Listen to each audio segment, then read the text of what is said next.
Hello dear students. जैसे हमने आपसे वादा करा था कि हम आपके लिए प्रीलिम्स 2026 में बहुत मदद करने वाले हैं, तो बहुत सारे कोर्सेज हमारे लॉन्च हैं। उनमें से एक कोर्स हम यहाँ पर आपके लिए फ्री ऑफ कॉस्ट प्रोवाइड कर रहे हैं, दैट इज़ मॉडर्न हिस्ट्री का कोर्स। ये कोर्स हम आपको 15 दिन का फ्री ऑफ कॉस्ट प्रोवाइड कर रहे हैं। जो हमारा पेड कोर्स होता है उसके अंदर से 15 क्लासेज, जो कि बहुत इंपॉर्टेंट क्लासेज हैं मॉडर्न हिस्ट्री की, वो हम आपको दे रहे हैं। और this is completely free of cost to you, तो आप इसको देख सकते हैं और इन्जॉय कर सकते हैं इन क्लासेस को। यस। सो हमने जो कल की क्लास के अंदर पढ़ा था उसको पहले एक बार रिवाइज कर लेते हैं, राइट? बिकॉज हिस्ट्री के अंदर बच्चों revision is very very important. तो कल हमने अल्फंसो द अल्बर्की के बारे में पढ़ा था, ठीक है? तो इनका जो था 1509 से 1515 अड्डा। अड्डा से अपन ने क्या याद करा था? जल्दी से लिखते जाओ। अड्डा से क्या याद करा था? क्या तीन चीज याद करी थी? अड्डा बनेगा तो जल्दी से लिखते जाओ। Yes yes yes.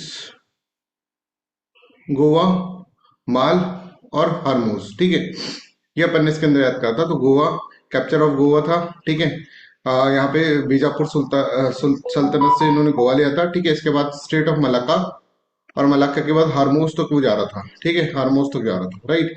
ये अपन ने इसके अंदर कहा था। इन्होंने एक साइनाइड, और अपन ने याद करा था इससे कि ज्यादा जब ड्रग्स का सेवन कर लेंगे तो फिर साइनाइड की रिक्वायरमेंट होगी। Cyanide is required, right? तो ये सब चीजें इसके अंदर कही थी। इसके बाद हमने ये समझा था कि पर्शियन गल्फ भी उन्होंने ले लिया था, स्टेट ऑफ हार्मोज। और चौक पॉइंट्स, इसके दिमाग में क्या रहता था? चौक पॉइंट्स अपन करें, ठीक है? क्योंकि ज्यादा ड्रग लेता था ना तो दिमाग चौक हो जाता था इसका। इस तरह से अपन इसके अंदर समझा था। और इसने यहाँ पर एस्टेब्लिशमेंट सेटलमेंट करा, ठीक है? Marriages with the local ladies, अपने लोगों को मैरिज करवाई लोकल लेडीज के थ्रू, राइट? ये सब चीजें अपन ने इसके अंदर करा था,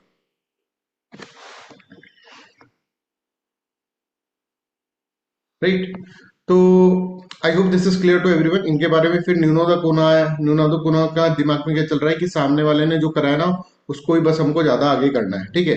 तो इस भाई ने क्या करा? सबसे पहले अपनी कैपिटल को शिफ्ट करा। कैपिटल शिफ्ट यहाँ पर होगी, राइट? गोवा में अपनी कैपिटल लेकर आएंगे कोचीन से। और उसके बाद एक इनका रिलेशन होगा गुजरात के रूलर से, ठीक है? बहादुर शाह। बहादुर शाह जो होगा वो डरता था हुमायूं से, तो उसको प्रोटेक्शन चाहिए था नूनो द कोना का। इसने प्रोटेक्शन दिया, उसके बदले में इसको डीयू दे दिया, बसीन आइलैंड दे दिया, ठीक है? और सेलिशेट आइलैंड दे दिया, राइट? ये सब चीजें इसको दे दिया। इसके बाद हम देखते हैं इसके अंदर ड्यू देने के बाद फिर नूनो दो काना, इस तरह से इसके अंदर ये इंपॉर्टेंस था नूनो दो काना के अंदर। और फिर हमने देखा था कि पुर्तगीज क्यों एक तरह से फेल हो गए, वो अपन ने इसके अंदर रीजन देखा था। इसमें हमने देखा था कि उनकी रिलीजियस पॉलिसीज थोड़ी ऐसी थी जो कि बहुत ही संकीर्ण रिलीजियस पॉलिसीज थी, ठीक है? और हमने ये भी देखा था कि बहुत सारे पावरफुल किंगडम्स, जैसे कि इजिप्ट राइज हो गया था। इजिप्ट का राइज हो गया, मराठास का राइज हो गया था। ब्राजील की discovery was one of the reason, ठीक है? इलीगल ट्रेड करते थे ये, that is one of the reason for their decline. Slave trade के अंदर ये इन्वॉल्व हो गए थे, that is also one of the reason for their decline. Spice trade जो था उनका इतना अच्छा चल नहीं रहा था because of competition from the Britain, ठीक है? फिर हमने डच पढ़ा था। डच जो है नेदरलैंड, है ना? डच नेदरलैंड की ईस्ट इंडिया कंपनी है, डच। और इसके अंदर भी हमने पढ़ा था कि किस तरह से बहुत सारी कंपनीज को अमलगमेट करके एक कंपनी बनाई गई, डच ईस्ट इंडिया कंपनी।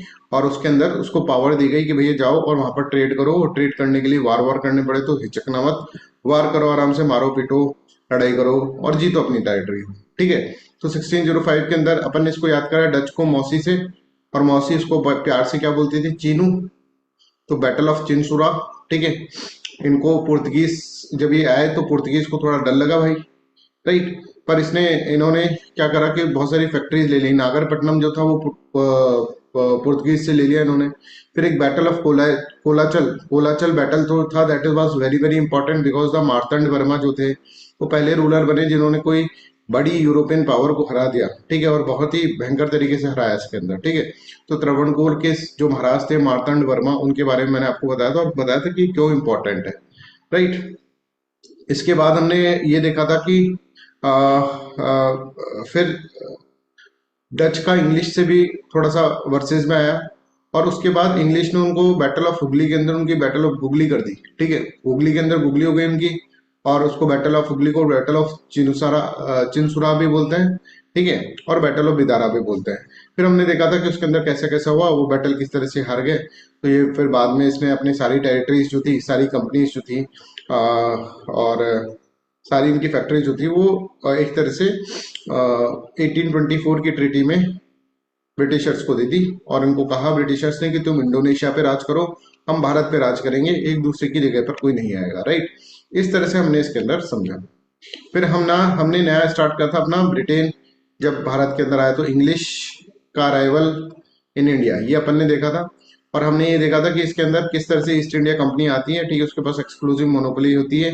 और पहले कैप्टन हॉकिंस आता है और कैप्टन हॉकिंस किस तरह से सोचते हुए आता है, क्या गलतियां जो पुर्तगीज ने गई थी वो इन्होंने नहीं करी, ठीक है, बट पुर्तगीज का इन्फ्लुएंस बहुत ज्यादा था उस वक्त, तो कैप्टन हॉकिंस कुछ कर नहीं पाए, ठीक है। पुर्तगीज का इन्फ्लुएंस इतना ज्यादा था कि ब्रिटेन भी उससे डरता था, तो कैप्टन हॉकिंस कुछ कर नहीं पाए। तो इसके बाद captain Thomas captain Thomas best जो थे, उन्होंने आते ही सबसे पहले पुर्तगीज को हराया और पुर्तगीज को हराने के बाद फिर उन्होंने एक तरह से इम्प्रेस कर दिया जहांगीर को। तो कैप्टन बेस्ट जो थे, थॉमस बेस्ट, उनको अच्छे लगने लग गए जहांगीर को और उन्होंने अलाउ कर दिया। फिर उन्होंने सबसे पहले सूरत के अंदर फैक्ट्री खोली, फिर बेलारस के अंदर, फिर मद्रास, हुगली, ठीक है, इस जगह पे बहुत सारी फैक्ट्रीज इन्होंने इस तरह से खोली। I hope this is clear to everyone, यहाँ तक सबको क्लियर है? Any doubt till this please let me know. तो एक जल्दी से क्विक रिवीजन अपन ने इसके अंदर कर लिया। अब जो हम पढ़ने वाले हैं that is very very important. और ये ब्रिटेन, ठीक है, ब्रिटेन ने हमारे पर राज करा, है ना, पर हो सकता था कोई दूसरी एक पावर है जो अभी हम पढ़ रहे हैं दैट इज फ्रेंच, कि फ्रेंच भी हमारे ऊपर रूल कर सकती थी, बट कुछ रीजंस के कारण ये नहीं कर पाई, राइट। तो एक हम देखेंगे कि फ्रेंच की एंट्री किस तरह से आती है इंडिया के अंदर। और फ्रांस, देखो फ्रांस एक बहुत बड़ा राइवल है ब्रिटिशर्स का और ब्रिटेन का, कहां पर, यूरोप के अंदर। यूरोप में तो ये लड़ते रहते हैं, इनका शौक है लड़ाई करना, जब मर्जी आती है तब लड़ लेते हैं। 7-7 साल के वार, आपने सुना होगा 7 year long war between the Britain and the French, right, वहां पे लड़ते रहते थे। और फिर ये जब 1664 के अंदर यहाँ पर आते हैं फ्रांस, 1664 के अंदर, और वैसे ही जैसे सबको मोनोपोली मिलती है, इनको भी मोनोपोली मिलती है, इनकी east India company, French East India company को, ठीक है। और फ्रेंच ईस्ट इंडिया कंपनी एक बहुत इंपॉर्टेंट पर्सन के द्वारा बनाई जाती है, ठीक है, John Colbert, John Colbert, sorry, John Colbert के द्वारा बनाई जाती है। तो French East India company John Colbert के द्वारा बनाई जाती है, ये आपको इसके अंदर याद रखना है। और इनको भी मोनोपोली दी जाती है कि जाओ भाई ईस्ट के अंदर ट्रेड करो।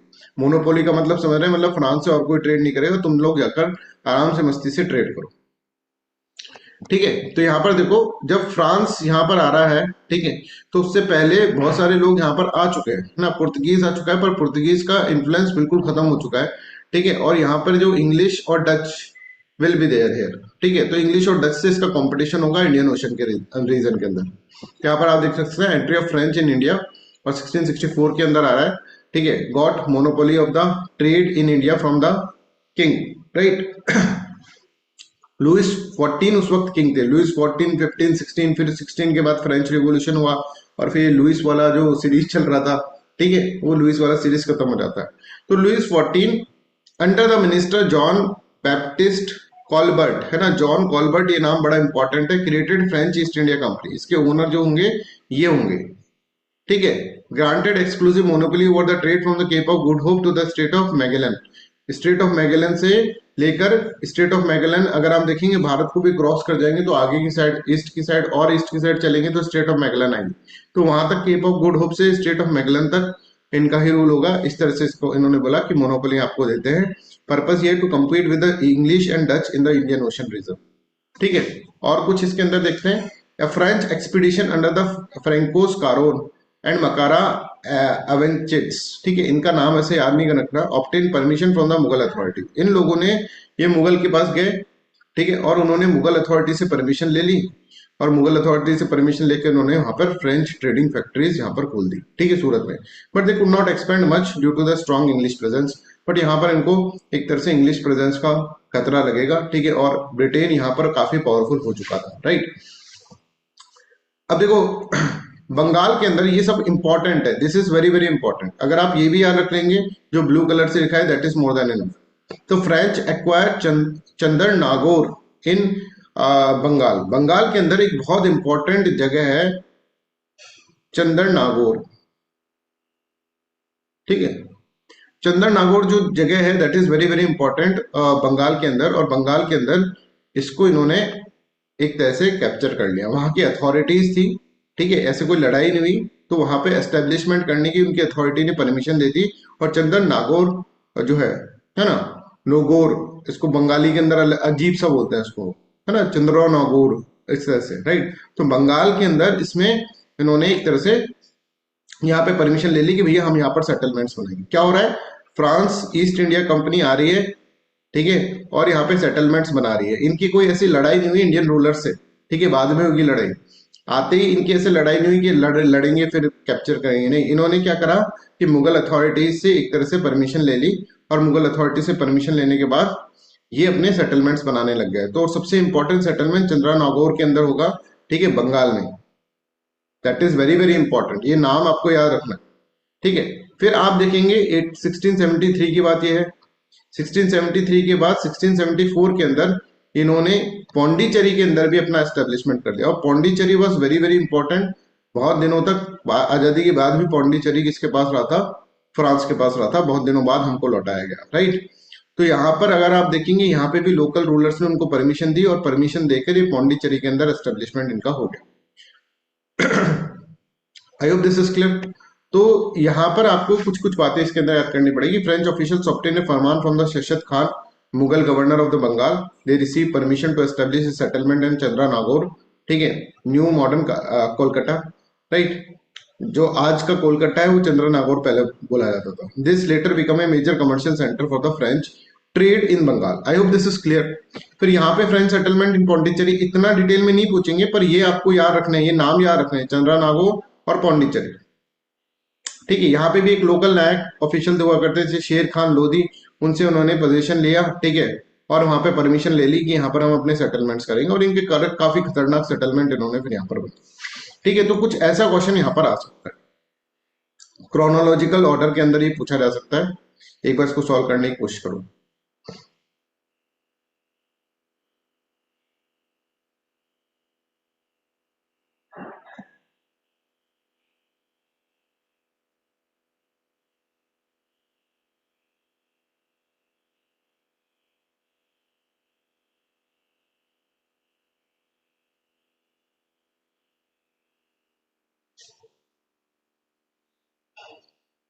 Foundation of French East India company, that is correct.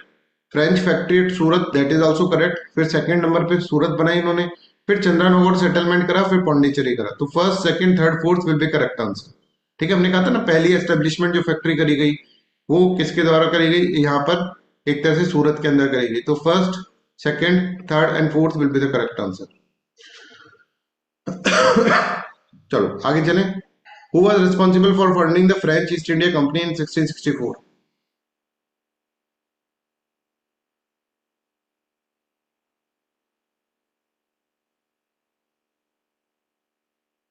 ठीक है, ऐसा क्वेश्चन आ सकता है, राइट। तो correct answer will be C, C will be correct answer, ठीक है। यहाँ पे देखो, यहाँ पे 1668 के अंदर फैक्ट्री बनी थी ना, ये 1668 के अंदर, राइट। 1664 के अंदर कंपनी बनी, है ना। फिर चंद्रनगर सेटलमेंट हुआ, चंद्रनगर सेटलमेंट 1673 के अंदर हुआ, और पौंडीचेरी सेटलमेंट 1674 के अंदर हुआ। पहले सी आता है, फिर उसके बाद पी आता है। तो Chandra Nagaur is very important and Pondicherry is very important, ठीक है। तो इनका पहले आपको याद रखना है कि चंद्रा नागौर पहले आया है और पौंडीचेरी बाद में। चलो नेक्स्ट क्वेश्चन करो।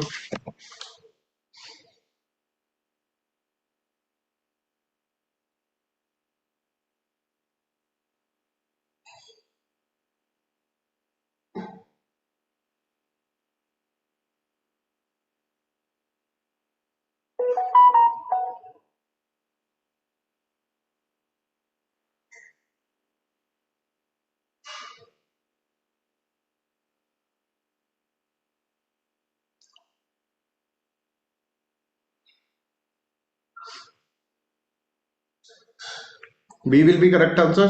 Surat was on the west coast while the Chandranagore was on the Hooghly river in the Bengal, है ना। हुगली रिवर के पास में चंद्रनागौर, दैट इज कोलकाता, आज का कोलकाता, और बहुत इंपॉर्टेंट था। देखो बंगाल तो बड़ा ही इंपॉर्टेंट था। बंगाल क्यों इंपॉर्टेंट था, बिकॉज अगर आप देखेंगे तो बंगाल जो है वो बहुत ज्यादा रिच प्रोविंस था। आगे चलकर हम पढ़ेंगे इसके अंदर बंगाल के बारे में, राइट।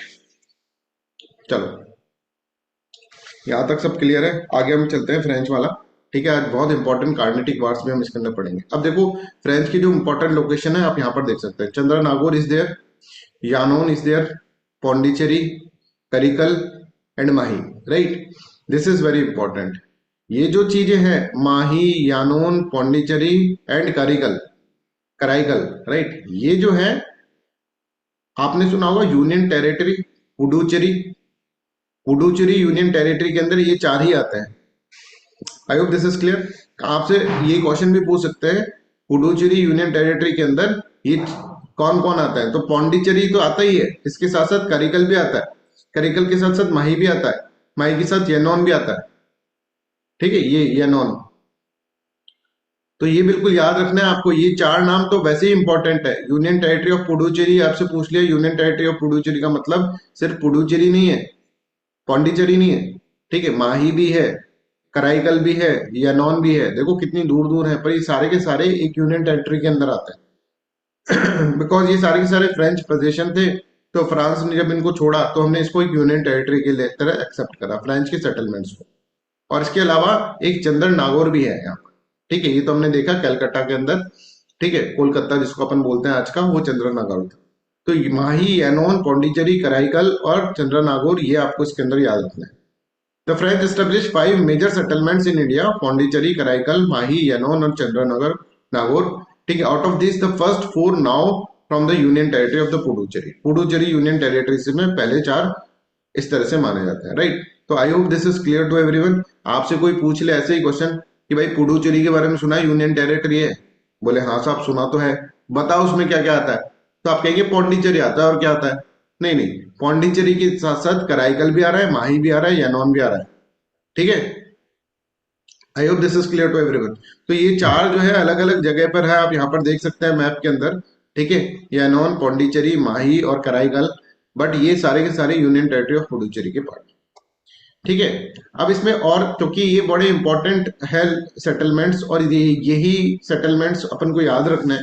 तो देखो, पुडुचेरी जब यहाँ पर आया था तो उसको एक्वायर हुआ था 1674 के अंदर। ठीक है, इन्होंने लिया था, तमिलनाडु के अंदर ये है, अभी भी तमिलनाडु के अंदर है। ठीक है, प्रेजेंट लोकेशन अगर हम देखें तो कराईकल भी तमिलनाडु के अंदर है। लोकल नायक ऑफिसर यहाँ पे था, यहाँ पे राजा ऑफ थंजावुर था। राइट, कराईकल के अंदर उन्होंने गिफ्ट करे, इन्होंने कोई लड़ाई नहीं करी, आप है ना, लड़ाई वड़ाई नहीं करी कि वहां से लड़ाई करके जीते हैं। ये सारे सारे गिफ्टेड है। गिफ्टेड मतलब कि उन्होंने कहा कि साहब परमिशन दे दो, हम आ जाएंगे आपके यहाँ पर। बोले हाँ आ जाओ, आराम से ट्रेड करो, कोई दिक्कत नहीं। ठीक है, जमायरन ऑफ कलिकट, वो तो पहले से ब्रिटिशर से बड़ा खफा खफा सा रहता था। ठीक है, उन्होंने कहा कि भाई ये आएंगे तो यहाँ पे बैलेंस ऑफ पावर होगा, तो माही के अंदर जमायरन ऑफ कैलिकट ने, जमायरन ऑफ कैलिकट ने उनको परमिशन दी। येनॉन अगर हम देखेंगे तो नवाब ऑफ कार्नेटिक। ठीक है, आज हम कार्नेटिक रीजन के बारे में समझेंगे। तो ये चीजें अपन को याद रखनी है भाई, चार ही तो इनकी टेरिटरी है जो कि इंपॉर्टेंट है। और पौंडुचेरी आप देखेंगे, that is very very important. और एक चंद्रा नागौर है, ठीक है, जो हमने देखा था, वहां से भी वहां के एक तरह से लोकल रूलर ने उनको वहां पे परमिशन दे दी थी। राइट, तो इस तरह से आपको इसके अंदर याद रखना है। ये चार इंपॉर्टेंट है, मैं अगेन बोल रहा हूँ, because this is the part of union territory of Puducherry. Right, चलो क्वेश्चन 50 करो।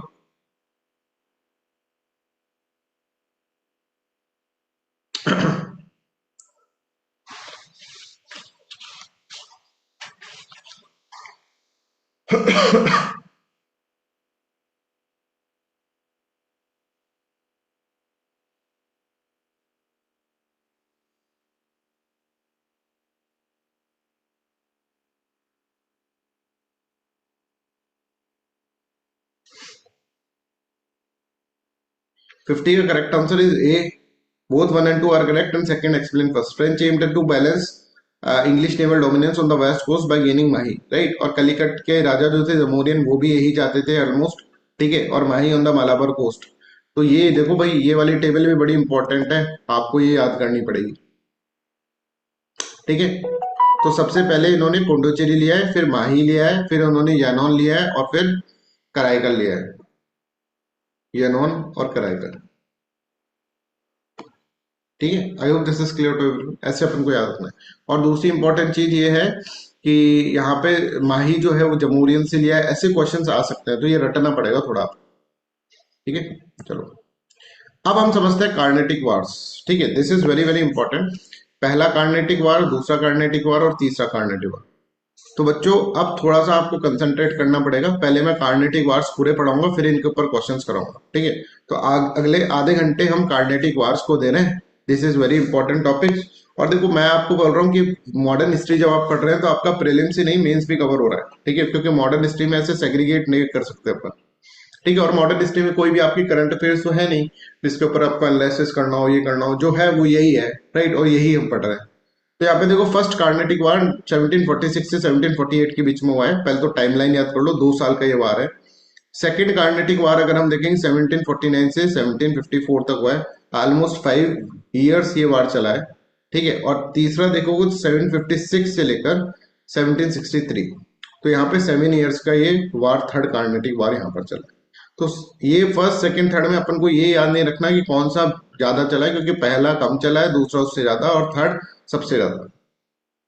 अब कार्नेटिक वार समझने से पहले हमको ये समझना पड़ेगा भाई ये कार्नेटिक रीजन क्या है, because this is very very important region और ये आने वाले समय में तुम्हें परेशान कर सकता है। तो मैं पहले तुमको कार्नेटिक रीजन ही बता दूं, ठीक है, कि कार्नेटिक रीजन क्या है। तो कार्नेटिक रीजन अगर आप देखोगे तो this is the Carnatic region. ठीक है, और कार्नेटिक रीजन बड़ा ही बड़ा है। देखो मद्रास भी इसके अंदर आ रहा है। ठीक है, इसके अंदर आज का अगर हम देखें, आज का Tamil Nadu, part of Andhra Pradesh and some part of Karnataka also, ये सब मिलाओगे तो कार्नेटिक रीजन आपको यहाँ पर मिलेगा। आई होप दिस इज क्लियर। कुछ इस तरह का रीजन है, और क्लियरली अगर आप देखें तो कार्नेटिक रीजन इस तरह से है।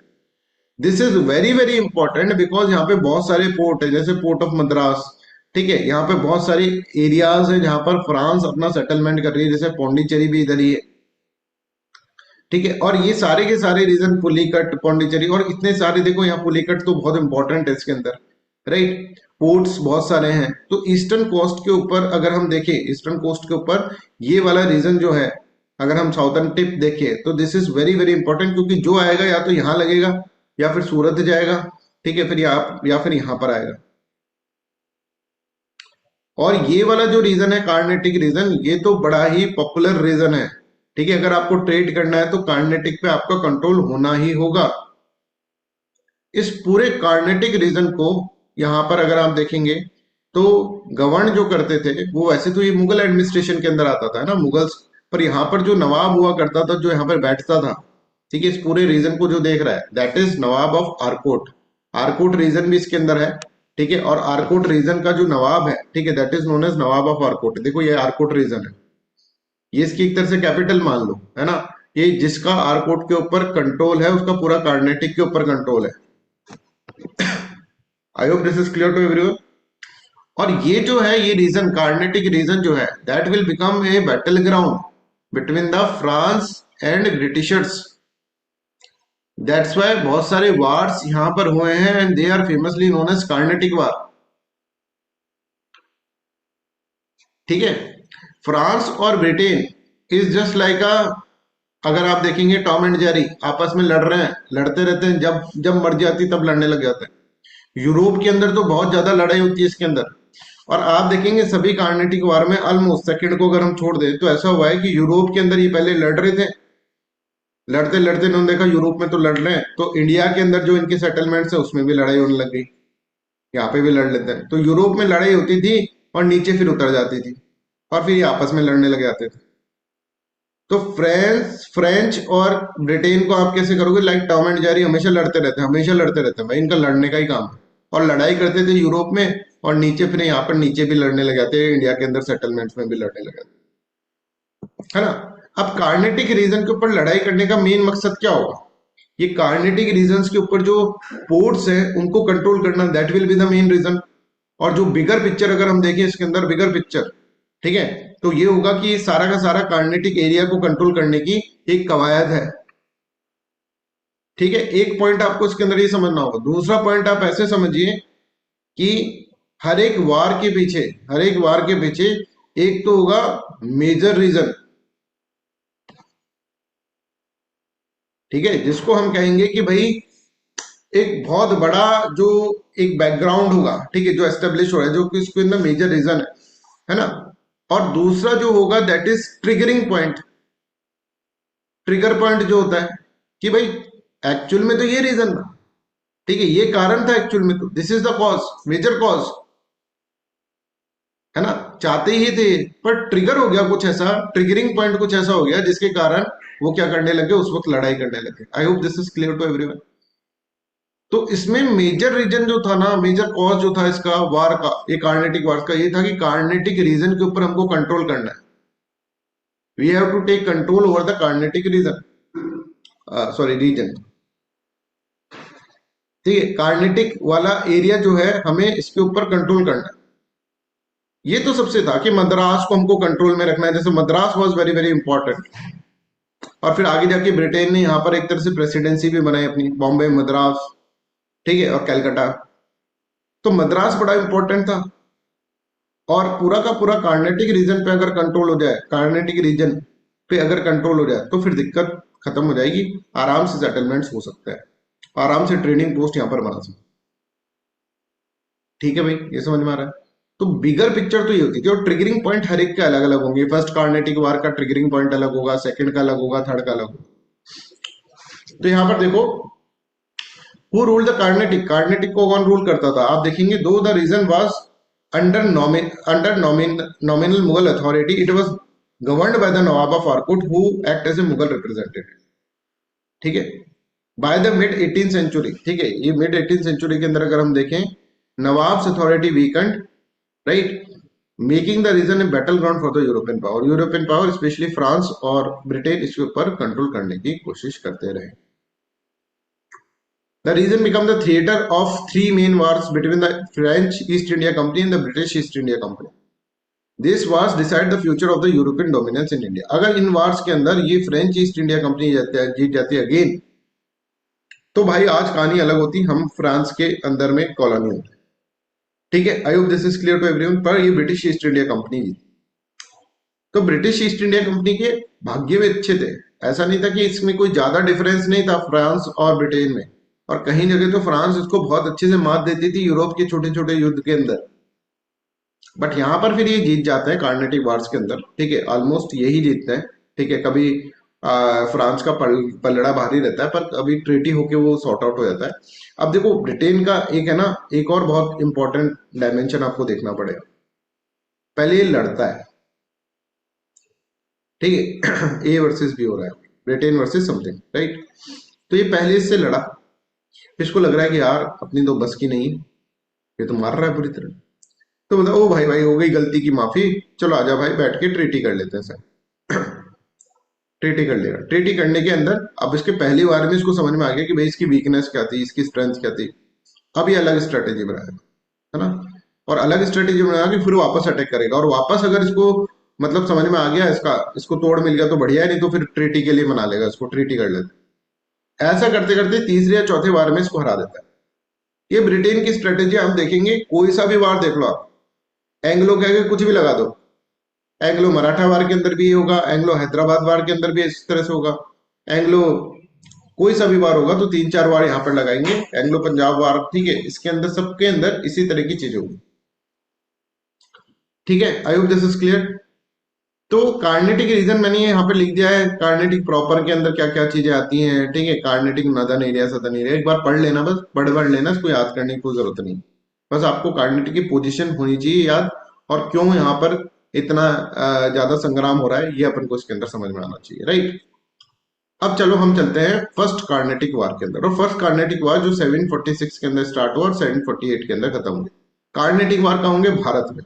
पर होने का ट्रिगरिंग पॉइंट क्या है ये अपन इसके अंदर समझे। अच्छा, मेन रीजन और बड़ा कॉज, बिगर कॉज क्या है, बिगर कॉज ये है कि कार्नेटिक एरिया के ऊपर हमको कंट्रोल करना है। Both Britain as well as French want to control Carnatic area, ये बड़ा पिक्चर है। और उसके ट्रिगरिंग पॉइंट, ये ट्रिगरिंग पॉइंट अपन पढ़ रहे हैं। जैसे चाहते तो थे कि यार कभी काश हम इसको कंट्रोल करते हैं। अभी कंट्रोल जो है वो किसके अंदर है, इंग्लिश के अंदर है, ब्रिटेन के अंदर ज्यादा कंट्रोल है, ब्रिटेन के पास ज्यादा। Nawab of Arcot is a good friend of Britain, ठीक है, और ब्रिटिशर्स, राइट। तो अब देखो यहाँ पर एक बहुत छोटा सा एरिया है that is known as Austria, Europe के अंदर। ऑस्ट्रिया के अंदर यहाँ पर जो राजा राज करता था वो राजा मर गया, ठीक है। और राजा के मरने के साथ साथ यहाँ पर एक वॉर ऑफ सक्सेशन छिड़ गई, जिसको बोलते हैं ऑस्ट्रियन वॉर ऑफ सक्सेशन, जिसमें एक ए पार्टी थी और एक बी पार्टी थी। ए कह रही थी कि मैं बनूंगा राजा, बी बोल रही थी मैं बनूंगा राजा। अब ए कौन था बी कौन था ये याद करने की जरूरत नहीं है फालतू का, राइट। ऑस्ट्रिया के अंदर वार ऑफ सक्सेशन चल रहा है। ए को सपोर्ट मान लो कर रहे हैं कि ब्रिटेन वाले, ठीक है, ब्रिटिशर्स, और बी को सपोर्ट कर रही है फ्रेंच, फ्रांस सपोर्ट कर रही है।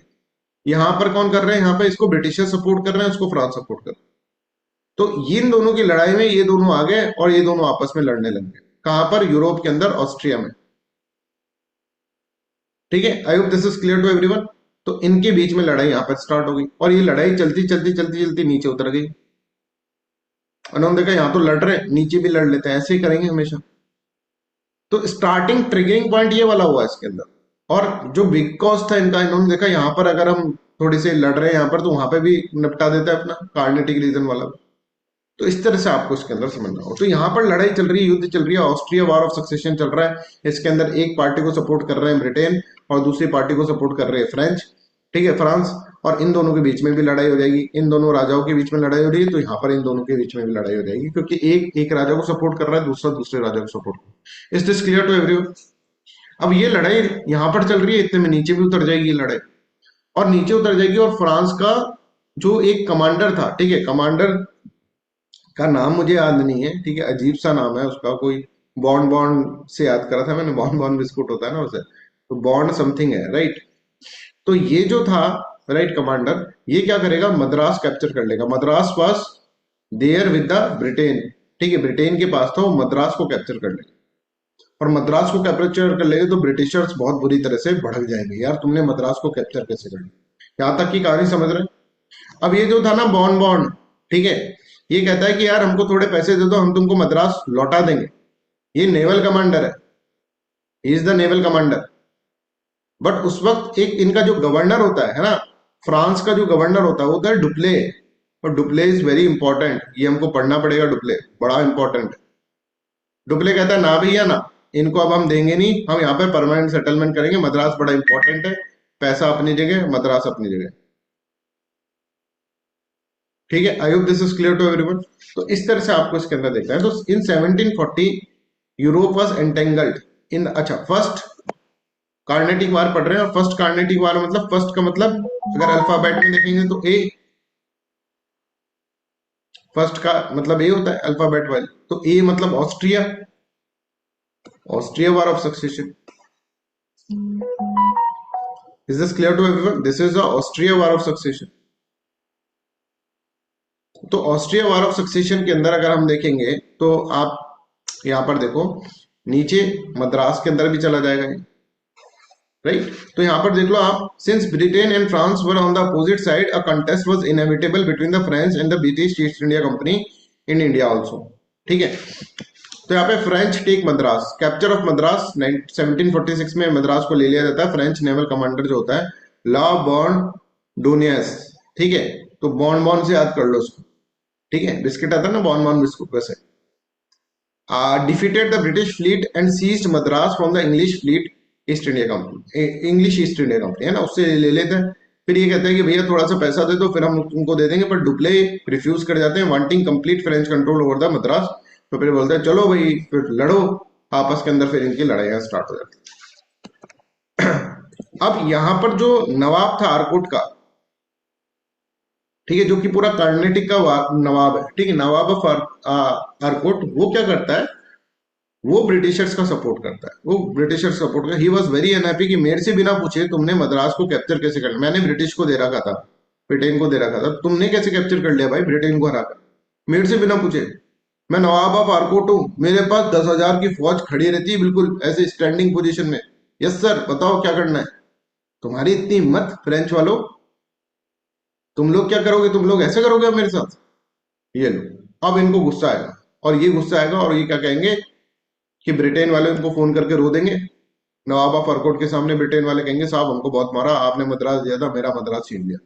बोले वो कौन होता है छीनने वाला, नवाब ऑफ आरकोट बोलेगा, है ना, अनवरुद्दीन खान, अनवरुद्दीन खान है इसका नाम, ठीक है। नवाब ऑफ आरकोट या फिर नवाब ऑफ आप कर्नाटक दोनों बोल सकते हैं इसके अंदर, ठीक है। ये बोलेगा इसकी इसकी कैसे हिम्मत है भाई, ये कौन है, बोले पता नहीं साहब कौन है, आप देखो उसको। ये अपनी है ना 10,000 की फौज लेकर निकल पड़ता है, किसको मारने के लिए, डुप्ले को मारने के लिए।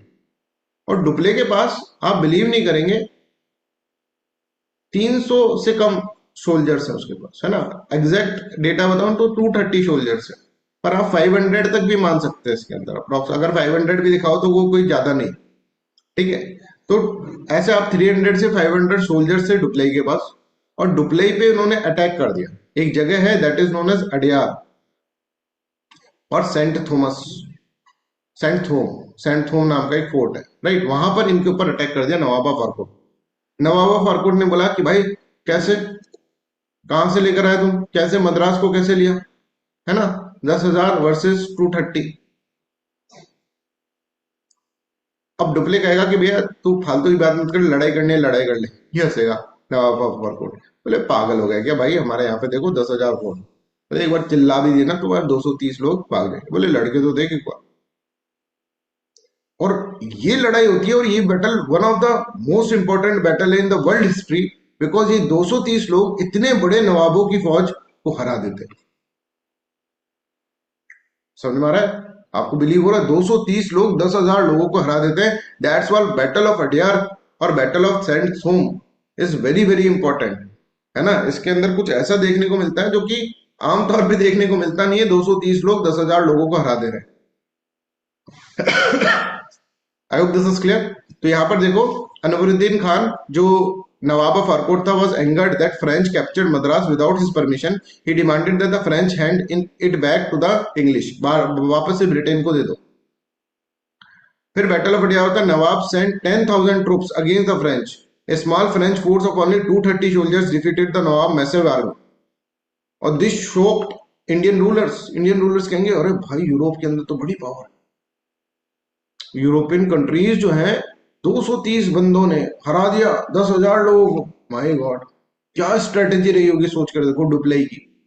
और डुप्ले रातों रात फेमस हो गया जब ये पता चला, अरे 200 लोगों ने 10,000 लोगों को हरा। डुप्ले का इतना फेमस हो गया जिसकी कोई हद नहीं, इसकी क्या स्ट्रेटेजी रही होगी भाई।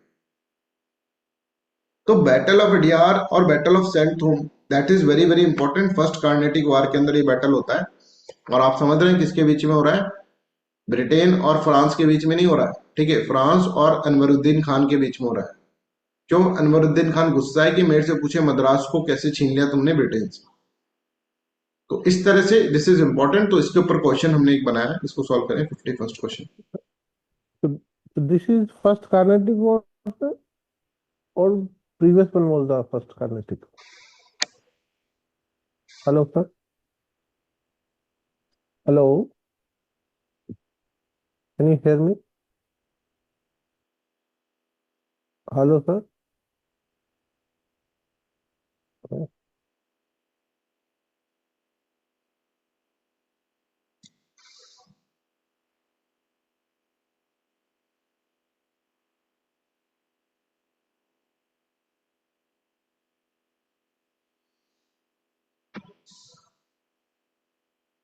जल्दी सॉल्व करो भाई, इतना तो पढ़ना ही नहीं है इसमें।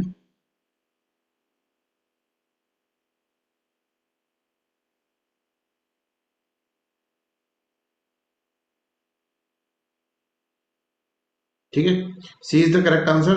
Battle of Adyar showcase the military superiority of European trained infantry over the traditional Indian cavalry. मतलब यार घोड़ों पे तुम बंदूक वो तलवार लेके, है ना, और तुम लड़ने आ जाओगे, तुम्हारे जाओगे, वो तो तोप के गोले चला रहे हो उधर से। तो मतलब ये समझ में आ गया कि military superiority European trained infantry की बहुत तगड़ी है। Nawab of Carnatic army was defeated due to the lack of the numeric strength. नहीं भाई, 10,000 और क्या चाहिए, 20,000 होते तो भी हारी जाते तो फिर, है ना। तो C will be the correct answer. तो इसके अंदर फर्स्ट कार्नेटिक वार के अंदर बहुत सारा फ्रांस जो था ना, उसने बहुत इंग्लिश को ह्यूमिलेट करा, हर जगह मार रहा है कहीं कहीं, ठीक है, इस तरह से करा। छोटे छोटे वार्स हो रहे हैं, उसके अंदर मारे जा रहे हैं। तो भाई ब्रिटेन वाले जो होंगे वही अपनी स्ट्रेटेजी अपनाएंगे, माई बाप माफ कर दो, ट्रीटी कर लेते हैं, कोई बात नहीं यार, भाई तो है, अपन भी तो यूरोप के अंदर एक तरह से रहते हैं, तो ये ट्रीटी कर लेंगे। और ट्रीटी जो करी थी वो वहां पर करी गई थी, कहाँ पे, यूरोप के अंदर। लड़ाई तो यूरोप में हो रही थी, ऑस्ट्रिया वार ऑफ सक्सेशन के अंदर, राइट। ठीक है, टू बैटल्स कैसे, टू बैटल नहीं है, एक ही है, अडियार और बैटल ऑफ सेंट थॉमस एक ही है। और छोटे मोटे बैटल हैं वो अपन को याद नहीं रखना है। हाँ, मद्रास कैप्चर ठीक है, वो कह सकते हैं कि हाँ ठीक है, कैप्चर ऑफ मद्रास हुआ, मद्रास का कैप्चर करा, उसके बाद फिर ये जो फेमस बैटल है that is battle of Adyar, right. और उसके अलावा भी बहुत सारी जगह पे लड़े हैं, पर हर एक पॉइंट को अपन थोड़ा ना याद करेंगे, है ना मनोज। तो इस तरह से अपन इसके अंदर देख रहे हैं, पहले अपन इतने डिटेल के अंदर पढ़ रहे हैं, मेरा ये फोकस है एग्जाम में जो है ना, एग्जाम ओरिएंटेड। ऐसे तो फर्स्ट कार्नेटिक वार को अगर अपन एक्सप्लेन करें तो उस पर पूरी क्लास ले सकते हैं, है ना, और रिसर्च कर करके पढ़ा दें आपको तो पूरी क्लास ले सकते हैं, बट जो इंपॉर्टेंट है वो अपन इसके अंदर देखें। अब ये दोनों लड़ते रहे, लड़ते रहे, फिर एक पॉइंट पे ऐसे आ गया यार, लड़ाई लड़ाई करते रहेंगे, घर वाले और कोई काम नहीं किया अपन को, ठीक है। इनके दोनों की वाइफ ने पकड़ के डांट दिया, उसको क्या लड़ते रहोगे क्या जीवन में, और घर वर नहीं संभालना है तुम्हें।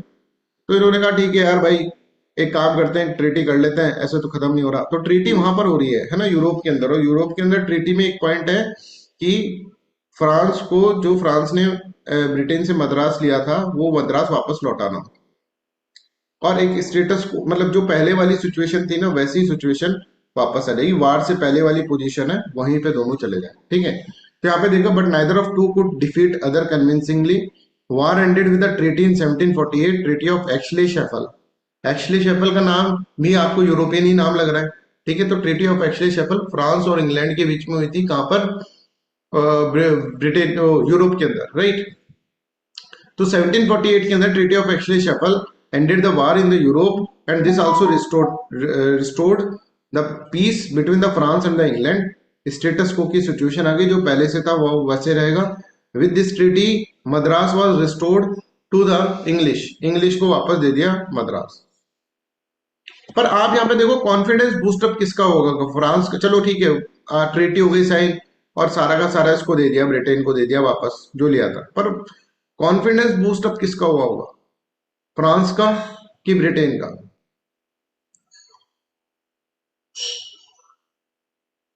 साइकोलॉजिकल वारफेयर में कौन जीत गया, फ्रांस। समझ में आ रहा है, 230 लोगों ने भाई 10,000 की फौज को निपटा दिया,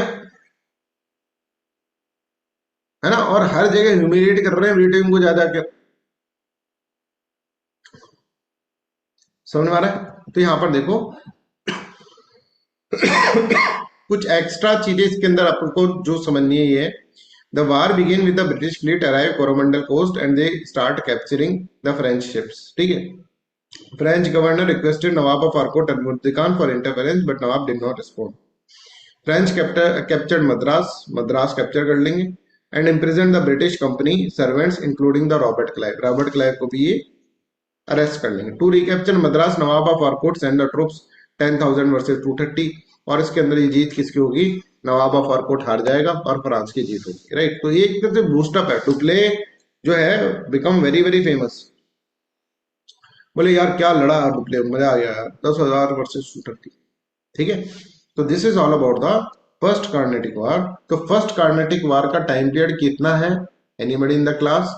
746 से स्टार्ट हुआ और 748 के अंदर खत्म हुआ। क्यों, क्योंकि वहां ऊपर वालों ने ही खत्म कर दिया, जब ऊपर से नीचे ही आ रहा था, तो 46 से 48 ये याद रख लोगे। अब ये टॉम एंड जेरी, इनको एक साल में भी इनको चैन नहीं आया, एक साल बाद फिर वापस लड़ाई हो गई 749 के अंदर। सेकेंड कार्नेटिक वार जो है 749 से 1749 से 1754 तक चलेगा। Is this clear with everyone. और सेकेंड कार्नेटिक वार के अंदर क्या होगा, लेट्स अंडरस्टैंड दैट। अब सेकेंड कार्नेटिक वार आप ऐसे समझो, पहला तो समझ में आ गया ना, Austria war of succession, A first से ए याद कर लोगे आप ना, Austria war of succession. Second Carnatic war में समझो, सेकेंड मतलब बीच का है, राइट, फर्स्ट सेकेंड और थर्ड। अब क्या होता है, इनके ना टॉम एंड जेरी, इनको तो बस चाहिए कि भाई किसी तरह से लड़ाई करें हम। तो पहले ऑस्ट्रिया के अंदर वार ऑफ सक्सेशन चल रहा था। अब भारत के अंदर हैदराबाद रीजन और आरकोट रीजन के अंदर, हैदराबाद बाद के अंदर और आरकुट रीजन के अंदर वार ऑफ सक्सेशन चल रहा है, ठीक है। तो आरकोट रीजन और हैदराबाद के अंदर वार ऑफ सक्सेशन यहां पर चल रहा है, तो यहां पर अपन इसके अंदर समझेंगे, राइट। तो यहां पर क्या था, हैदराबाद में उस वक्त एक नवाब हुआ करता था, नवाब आसफ जहां फर्स्ट, आपने पढ़ा होगा, ठीक है, हम भी पढ़ाएंगे आपको बाद में। नवाब आसफ जहां फर्स्ट, जब हैदराबाद की पॉलिटिक्स पढ़ेंगे। अभी देखना, जब ये पूरे अराइवल अपन खत्म कर देंगे आज, अराइवल खत्म हो जाएगा, उसके बाद नेक्स्ट क्लास से हम स्टार्ट करेंगे कि फिर ब्रिटिशर्स ने किस किस तरह से एक एक को कैप्चर करा। तो जब हम करेंगे बंगाल पढ़ेंगे तो बंगाल की पूरी पॉलिटिक्स समझेंगे, हैदराबाद पढ़ेंगे हैदराबाद की पूरी पॉलिटिक्स समझेंगे, पंजाब पढ़ेंगे पंजाब की पूरी पॉलिटिक्स समझेंगे, एंग्लो पंजाब वार, एंग्लो सिख वार जो होते हैं, राइट। और है ना, हर जगह जब जाएंगे उन पॉकेट्स के अंदर जाएंगे तो सबके अंदर पूरी की पूरी डायमेंशन समझ लेंगे। और ये फिर आपके जो एक बहुत अच्छा मॉडर्न इंडिया का एक तरह से आपका कॉन्सेप्ट बन जाएगा इन सब के अंदर। और फिर हम खेलेंगे आराम से फ्रीडम स्ट्रगल में। ठीक है, फ्रीडम स्ट्रगल तो बहुत इजी है बच्चों। फ्रीडम स्ट्रगल तो मैं तुमको इतना कंसेप्चुअल बता दूंगा, इतनी कंसेप्चुअल स्ट्रांग तुम्हारी हो जाएगी, कंसेप्ट इतने स्ट्रांग हो जाएंगे कि ना मेंस में कोई क्वेश्चन रहेगा ना प्रीलिम्स में कोई छूटेगा। ठीक है, प्रीलिम्स में फिर भी कह सकते हैं, देखो हिस्ट्री में थोड़ा सा रहता है कि कहीं से भी उठा के देते हैं, राइट, बट फिर भी हम सब कुछ ही कवर करेंगे तो उसके अंदर भी वो चीज भी कवर हो जाएगी। तो history is going to be very very interesting. ठीक है, आगे चल के बहुत ज्यादा इंटरेस्टिंग हो जाएगी। समझ में आ रहा है? जब ये जो फ्रीडम स्ट्रगल पढ़ेंगे तो मैं फ्रीडम स्ट्रगल तुमको बिल्कुल कहानी की तरह समझाऊंगा, ट्रेडिशनल वे में तुम्हें पढ़ना ही नहीं है साहब। ठीक है, वो तो देख लिया पढ़ के, उससे नहीं होता सिलेक्शन। ठीक है, एक प्रॉपर रिसर्च प्लस उसको कैसे याद करना है। मैं तुमको पढ़ाता जाऊं याद नहीं कराऊं तो दिक्कत हो जाएगी। समझ हो रहा है? तो अब मैं तुमको अगर ऐसे पूछूं, है ना, यहाँ पर बैठ के समझो, बैटल ऑफ कन्नौर कौन से पुर्तगीज गवर्नर ने करा था, तो आप बता देंगे, आंसर करो। Battle of कन्नौर।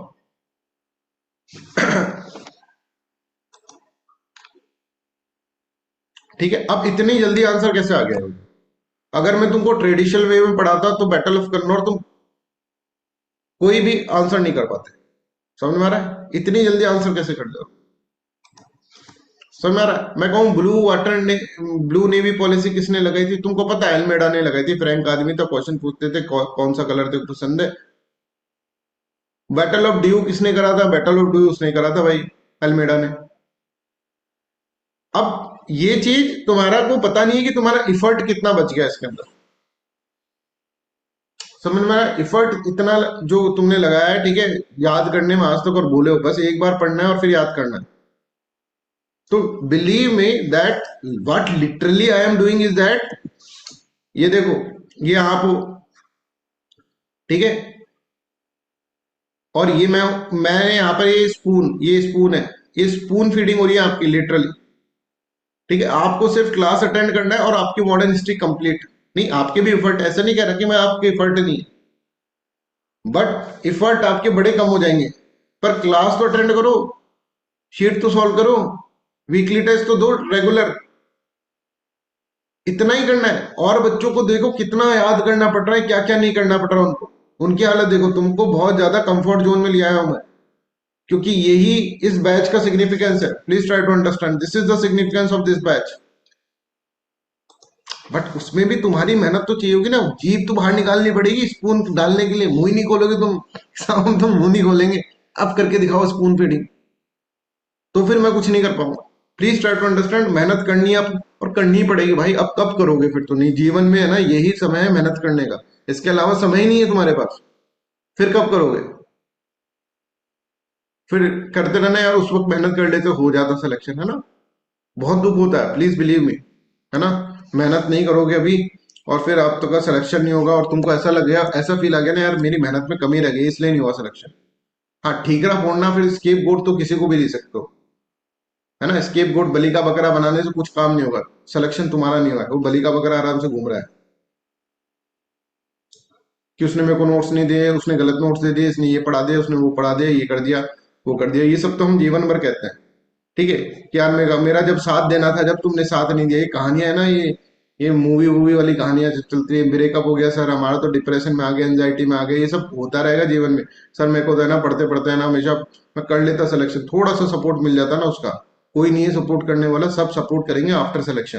Please try to understand, सब कुछ आपको अपने एक्सपीरियंस से ही बता रहे हैं हम, है ना। वो चीज गलतियां आप ना करो। Please try to understand this is very very important. Distraction is not allowed in the during preparation. हमें लगता है हम प्रिपरेशन कर रहे हैं, हम किसी और डायरेक्शन में चले जाते हैं। जीवन बनाने के लिए, ये जो हमारा करियर बनाने की जगह हम जीवन बनाने की सोचने लग जाते हैं।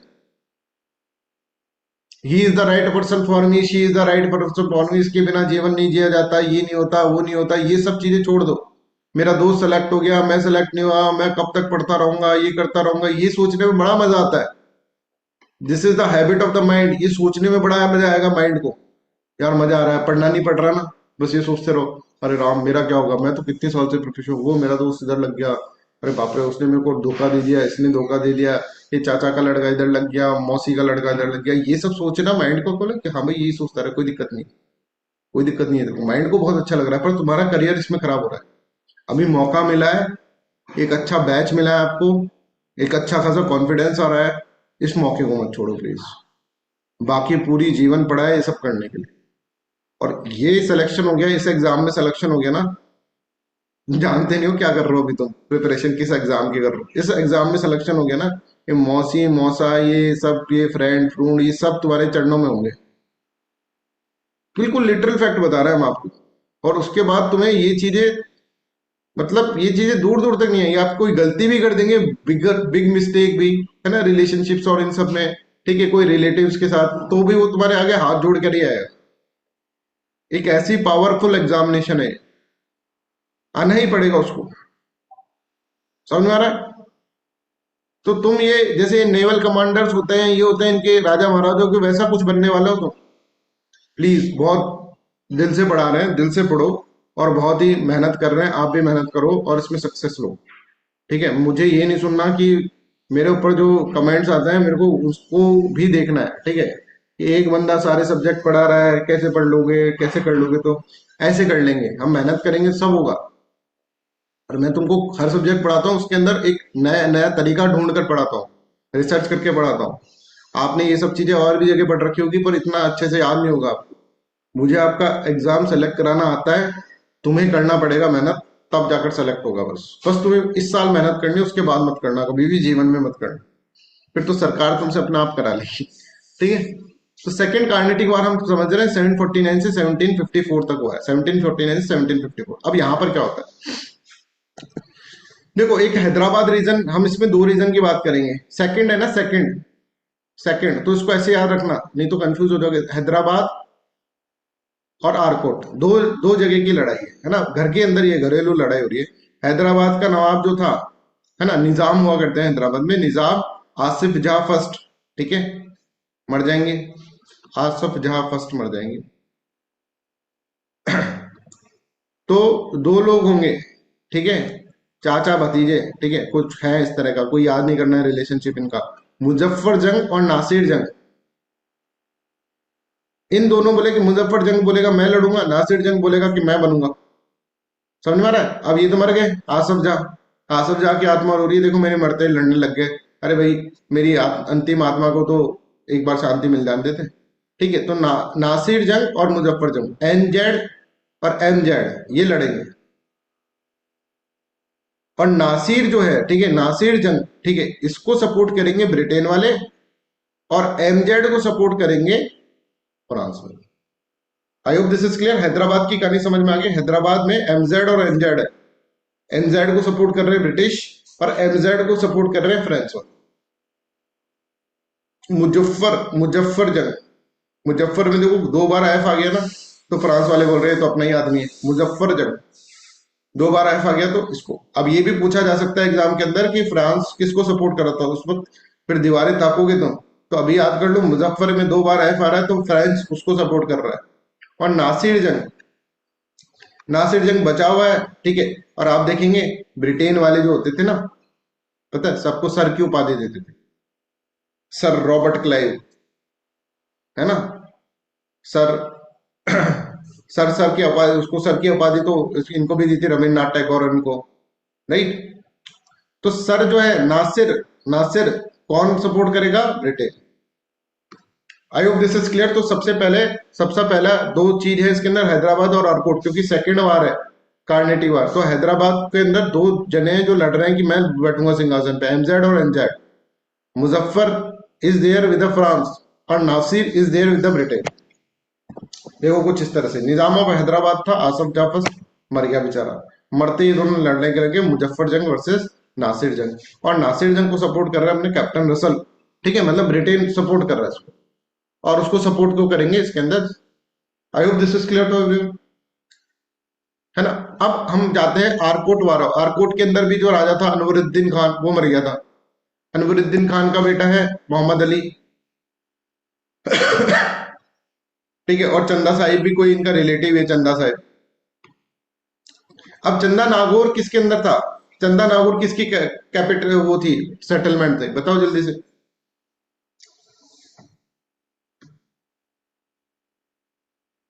फ्रांस की, समझ में आ रहा है? अभी पढ़ा है, फ्रांस की सेटलमेंट थी। तो इस चंदा को कौन सपोर्ट करेगा? फ्रांस वाला सपोर्ट करेगा।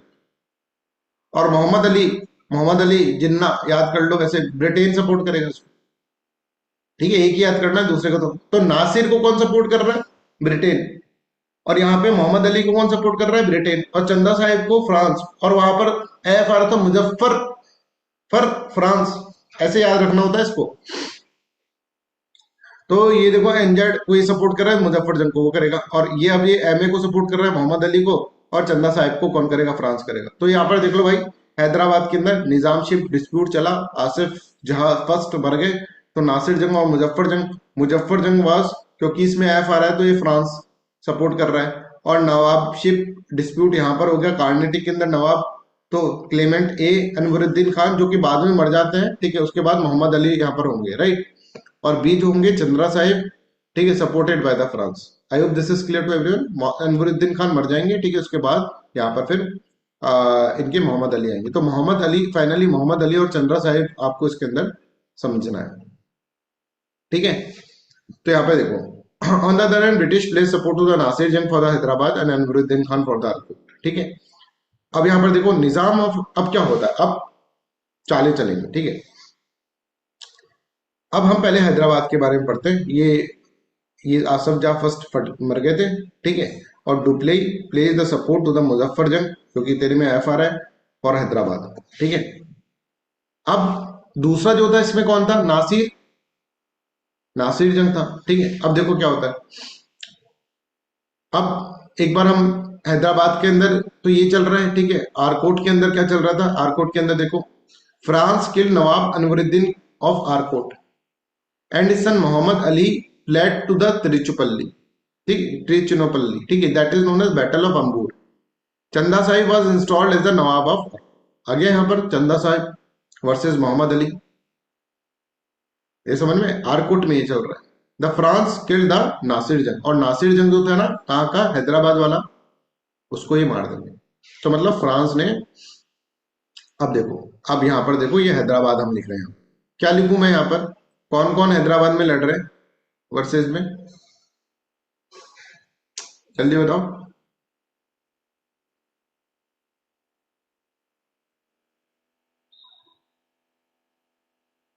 ठीक है, एक तो एमजेड और एक एनजेड जंग, नासिर जंग और मुजफ्फर जंग। मुजफ्फर जंग को कौन सपोर्ट कर रहा है, बताइए जरा? फ्रांस। और नासिर जंग को कौन सपोर्ट कर रहा है, बताइए जरा? ब्रिटेन। ठीक है, ये दोनों लड़ने लग गए। हैदराबाद में नासिर जंग को कौन मार देगा? फ्रांस वाले नासिर जंग को मार देंगे। और इस किस जगह नासिर जंग के मरते ही ये अपना बंदा यहाँ पर डाल देंगे, राइट। अपना बंदा यहाँ पर इसके अंदर बिठा देंगे, ठीक है। I hope this is clear. Arcot के अंदर क्या हो रहा है? दो हैं, मोहम्मद अली चंदा साहिब, ठीक है। मोहम्मद अली और चंदा साहिब, और पहले थे नवाब अनवरुद्दीन खान, उसको फ्रांस ने मार दिया। यार तूने ब्रिटेन का सपोर्ट करा था उस वक्त, याद करो, इसको मार दिया। मोहम्मद अली इसका बेटा है, इसने सिस्टम मेरे को मार दिया, तिरुचिरापल्ली चला गया। और चंद्रा साहिब को इन्होंने अपनी सीट पे उठा दिया, नवाब ऑफ आरकोट। तो यहां तक अगर हम देखेंगे तो यहाँ पर कौन जीत रहा है? यहाँ पर फ्रांस इज विनिंग।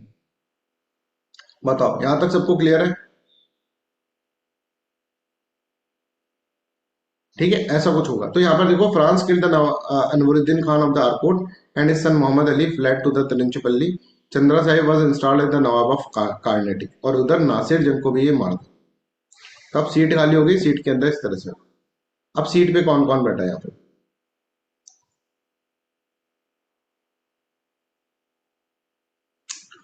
सीट पे कौन कौन बैठा है यहाँ पर? हैदराबाद में कौन बैठा है, बताओ? हैदराबाद में इनका एक बंदा बैठा हुआ है, राइट, है ना। और नासिर को मार ही दिया है, ठीक है। मुजफ्फर जंग, जो कि मुजफ्फर जंग है, राइट। और यहाँ पर कौन बैठा हुआ है आरकोट के अंदर? चंदा साहिब, है ना। यहां तक फाइनल हो गया। अब 1750 के अंदर गेम बदलेगा। 1750 में ब्रिटेन वाले इसको मार देंगे, मुजफ्फर जंग के मरते ही, राइट।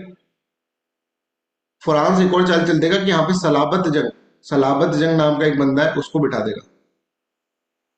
ब्रिटेन वाले कुछ बिठाते उससे पहले ये बिठा देगा। और हैदराबाद का कहानी इस तरह से यहाँ पर खत्म। सलाबत जंग जो होंगे आगे अच्छे राजा बनेंगे, ठीक है। I hope this is clear. Arcot, अब आरकोट की बारी है, ठीक है। आरकोट के अंदर क्या होगा? रॉबर्ट क्लाइव बोलेगा कि भाई ऐसे नहीं चलेगा, आरकोट के ऊपर से चंदा साहिब को उठा दिया तो गलत बात है। तो रॉबर्ट क्लाइव जो होगा ना, उस वक्त रॉबर्ट क्लाइव जो था बहुत छोटा आदमी था, क्लर्क था कंपनी के अंदर। पर उसने कहा कि साहब देखो कंपनी वालों, आपको है ना लड़ना चाहिए, चंदा साहिब इतना कोई स्ट्रांग बंदा नहीं है। आरकोट और बहुत इंपॉर्टेंट रीजन है, अगर ये हमारे हाथ से चला गया तो दिक्कत हो जाएगी। और इसका मोहम्मद अली तिरुचिरापल्ली में बैठा ही है। मोहम्मद अली कौन था? बताओ जल्दी से, किसका बेटा था?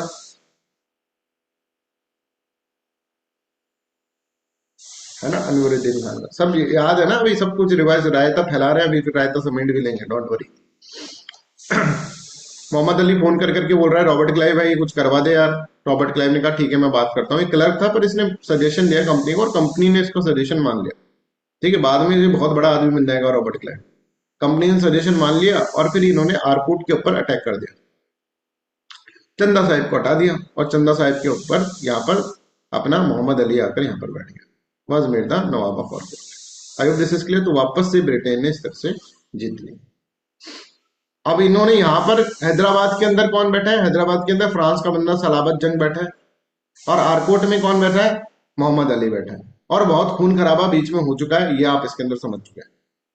बैटल ऑफ आरकोट भी हो चुका है, ठीक है ना, जिसको अपन कैप्चर ऑफ आरकोट बोलेंगे, राइट, जो इसके अंदर ये भाई चंदा साहिब को मार दिया। और बैटल ऑफ अंबूर भी हो चुका है, जिसके अंदर आप देख रहे हैं कि नवाब जो था उसके अंदर नवाब अनवरुद्दीन खान को मार दिया गया था फ्रांस के द्वारा। ये समझ में आ रहा है? I hope this is clear. तो यहां तक अपन को इसके अंदर समझना है, राइट। अब देखो इन 1950 कहां से आ गया? 1750 मुजफ्फर जंग was killed. France quickly put his nominee Salabat Jung on throne and maintained the French influence on Hyderabad for several years. फिर हैदराबाद के बाद आरकोट के अंदर at this juncture Robert Clive who was clerk at that time in the company suggested to attack on Arcot. This plan was approved. Arcot was occupied. Chanda Sahib was captured and executed. उसको मार दिया गया। और यहाँ पर आप देख सकते हैं, यहाँ पर मोहम्मद जो अली होंगे उनको थ्रोन पे बिठा दिया जाए, ठीक है। तो चलो अब अपन स्टार्टिंग से इसको एक बार रिवाइज कर लेते हैं। सेकंड कार्नेटिक, क्योंकि सेकंड कार्नेटिक वार है तो बच्चों इसमें दो लोग होंगे, एक तो है हैदराबाद और आरकोट। आरकोट के अंदर बैठे हैं नवाब अनवरुद्दीन खान, ठीक है। और यहां पे हैदराबाद पे कौन कह रहा है? आसिफ जहां फर्स्ट। आसिफ जहां फर्स्ट मर जाता है तो यहाँ पे एक वार ऑफ सक्सेशन चल रही है। अब मेरे को बता दो यहाँ पर किस किस के बीच में चल रहा है, बिल्कुल शॉर्ट के अंदर बताना। एमजेड और एनजेड। एनजेड इज सपोर्टेड बाय ब्रिटेन और एमजेड लिखते रहो, आप लोग भी लिखते हो। एमजेड इज सपोर्ट, क्योंकि एफ आ रहा है तो फ्रांस,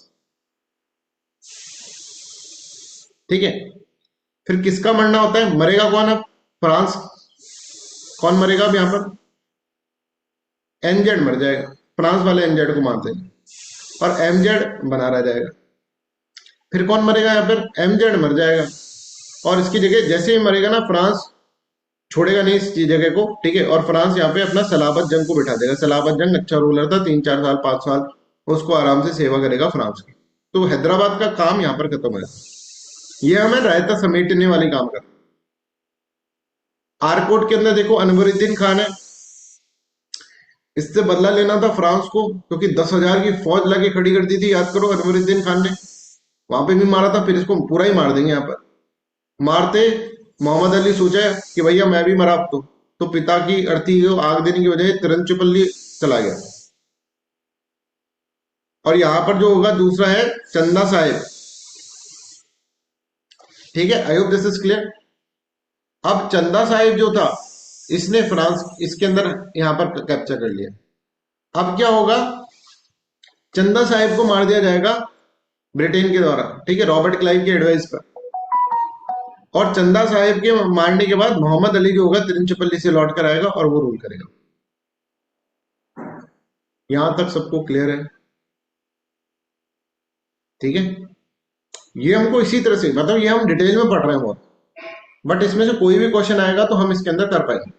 अब ब्रिटेन और फ्रांस वाले बोलते हैं भाई देख, अपन क्यों लड़ रहे हैं भाई, अपन तो यूरोप में लड़ते थे ना, अपन यहां कब से लड़ने लग गए। बोले हाँ यार भाई बात तो सही है, इन लोकलों की लड़ाइयों में हम क्यों अपना यार खून बहाए। इसको ये रहा सलाबत जंग, ये जंग वो जंग, जंग करते करते हो गए हम बोर। अच्छा अब फ्रांस एक बात बता, तेरे पास एक चीज आ गई ना हैदराबाद का कंट्रोल, है ना भाई, बता भाई। हाँ भाई सलाबत जंग मेरा आदमी है, और मेरे पास देख यार ये आरकोट वाला आ गया भाई। हाँ भाई तेरे पास आरकोट वाला आ गया। अब यार लड़ाई खत्म करते हैं ना, let's do a treaty. Treaty का दिक्कत मत करना, कौन से में कौन सी ट्रीटी हुई थी सब याद करा देंगे। Treaty of Puducherry, Puducherry. और ट्रीटी ऑफ पुडुचेरी के अंदर क्या होता है, यहां पर इसके अंदर समझते हैं। फ्रेंच अथॉरिटी, अब ट्रीटी ऑफ पुडुचेरी जो होता है ना उसके अंदर भी ये होता है कि वापस से सब कुछ कर लेंगे, राइट। तो ट्रीटी ऑफ पुडुचेरी उसके अंदर साइन हो जाती है उसके बाद। अब यहां पर देखो, treaty of Puducherry was not between the Dupleix, और इसके बीच में नहीं होती, ब्रिटेन के बीच में।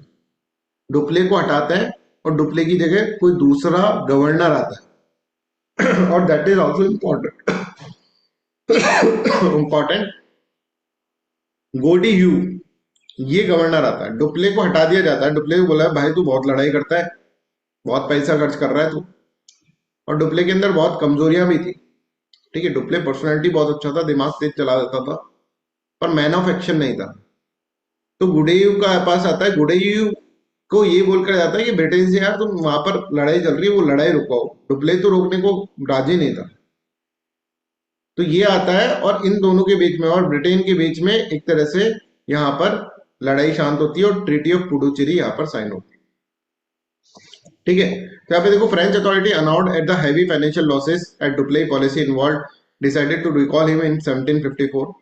Goodhue succeeded Dupleix as French Governor General in India. Goodhue adopted a policy of negotiation with the English and concluded a treaty with them.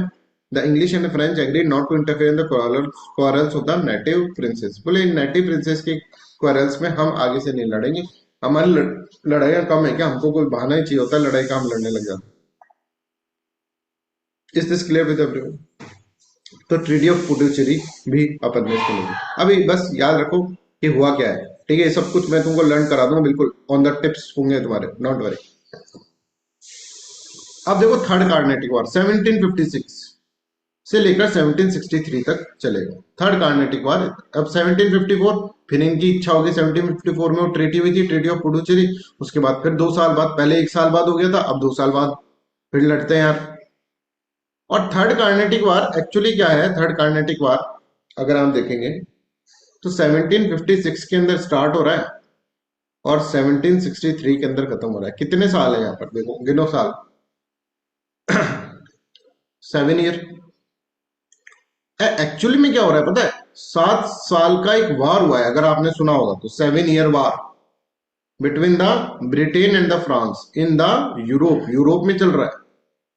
Britain और France का वार जो है यूरोप के अंदर चल रहा है, 7 साल का लंबा वार, और उसका लोकल वर्जन यहाँ पर चल रहा है। वो वहां लड़ रहे हैं, बोले हम भी लड़ेंगे यहाँ पर, हमको तो लड़ाई करने की इच्छा हो रही है।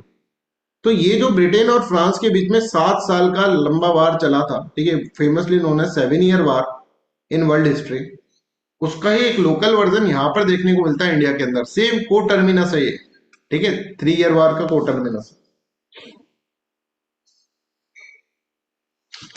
तो इन्होंने कहा हमको तो लड़ने का वो चाहिए, उधर लड़ाई हो रही यूरोप के अंदर, ये इधर लड़ रहे हैं, ऐसा समझो। अच्छा मेजर रीजन क्या है, बड़ा रीजन तो ये है कि भाई कार्नेटिक पे इनको कंट्रोल करना है। और ट्रिगरिंग पॉइंट आप यहाँ पर देख सकते हैं। तो थर्ड वार जो होगा that is conflict between the France and England got renewed in 1756 in Europe in the form of 7 year war which is coterminous with the third Carnatic war. तो third Carnatic war can be considered as a local version of the 7 year war in Europe. Third Carnatic war put an end to the French ambitions to create a colonial empire in India. Bharat के अंदर colonial empire, इनके पूरे पूरे ख्वाब जो थे ना, ख्वाब फिनिश हो गए इनके। ठीक है, France forces in the south were led by the comet D लैली और British forces under the sir eri कोटे। और इसने इरी कोटे ने इतना कूटा इनको, लैली को लिली बना के रख दिया इसने। ठीक है, defeated France in the battle of Wandiwash. Battle of Wandiwash होता है 1760 के अंदर, और बैटल ऑफ वांडीवाश के अंदर इसको पूरा वॉश कर देते हैं फ्रेंच। ठीक है, वॉश अवे, जाओ भाई। एंड बिसीज्ड पौंडीचेरी, और इनका जो सबसे तगड़ा एस्टेब्लिशमेंट था पौंडीचेरी, उसको भी ले लेते हैं। इनकी पूरी हिम्मत, लैली लिल्ली बन जाता है बेचारा। लैली ऐसा आया था और लिल्ली बन गया, समझ में आ रहा है? कूटे ने इतना कूटा इसको, धो दिया इसको।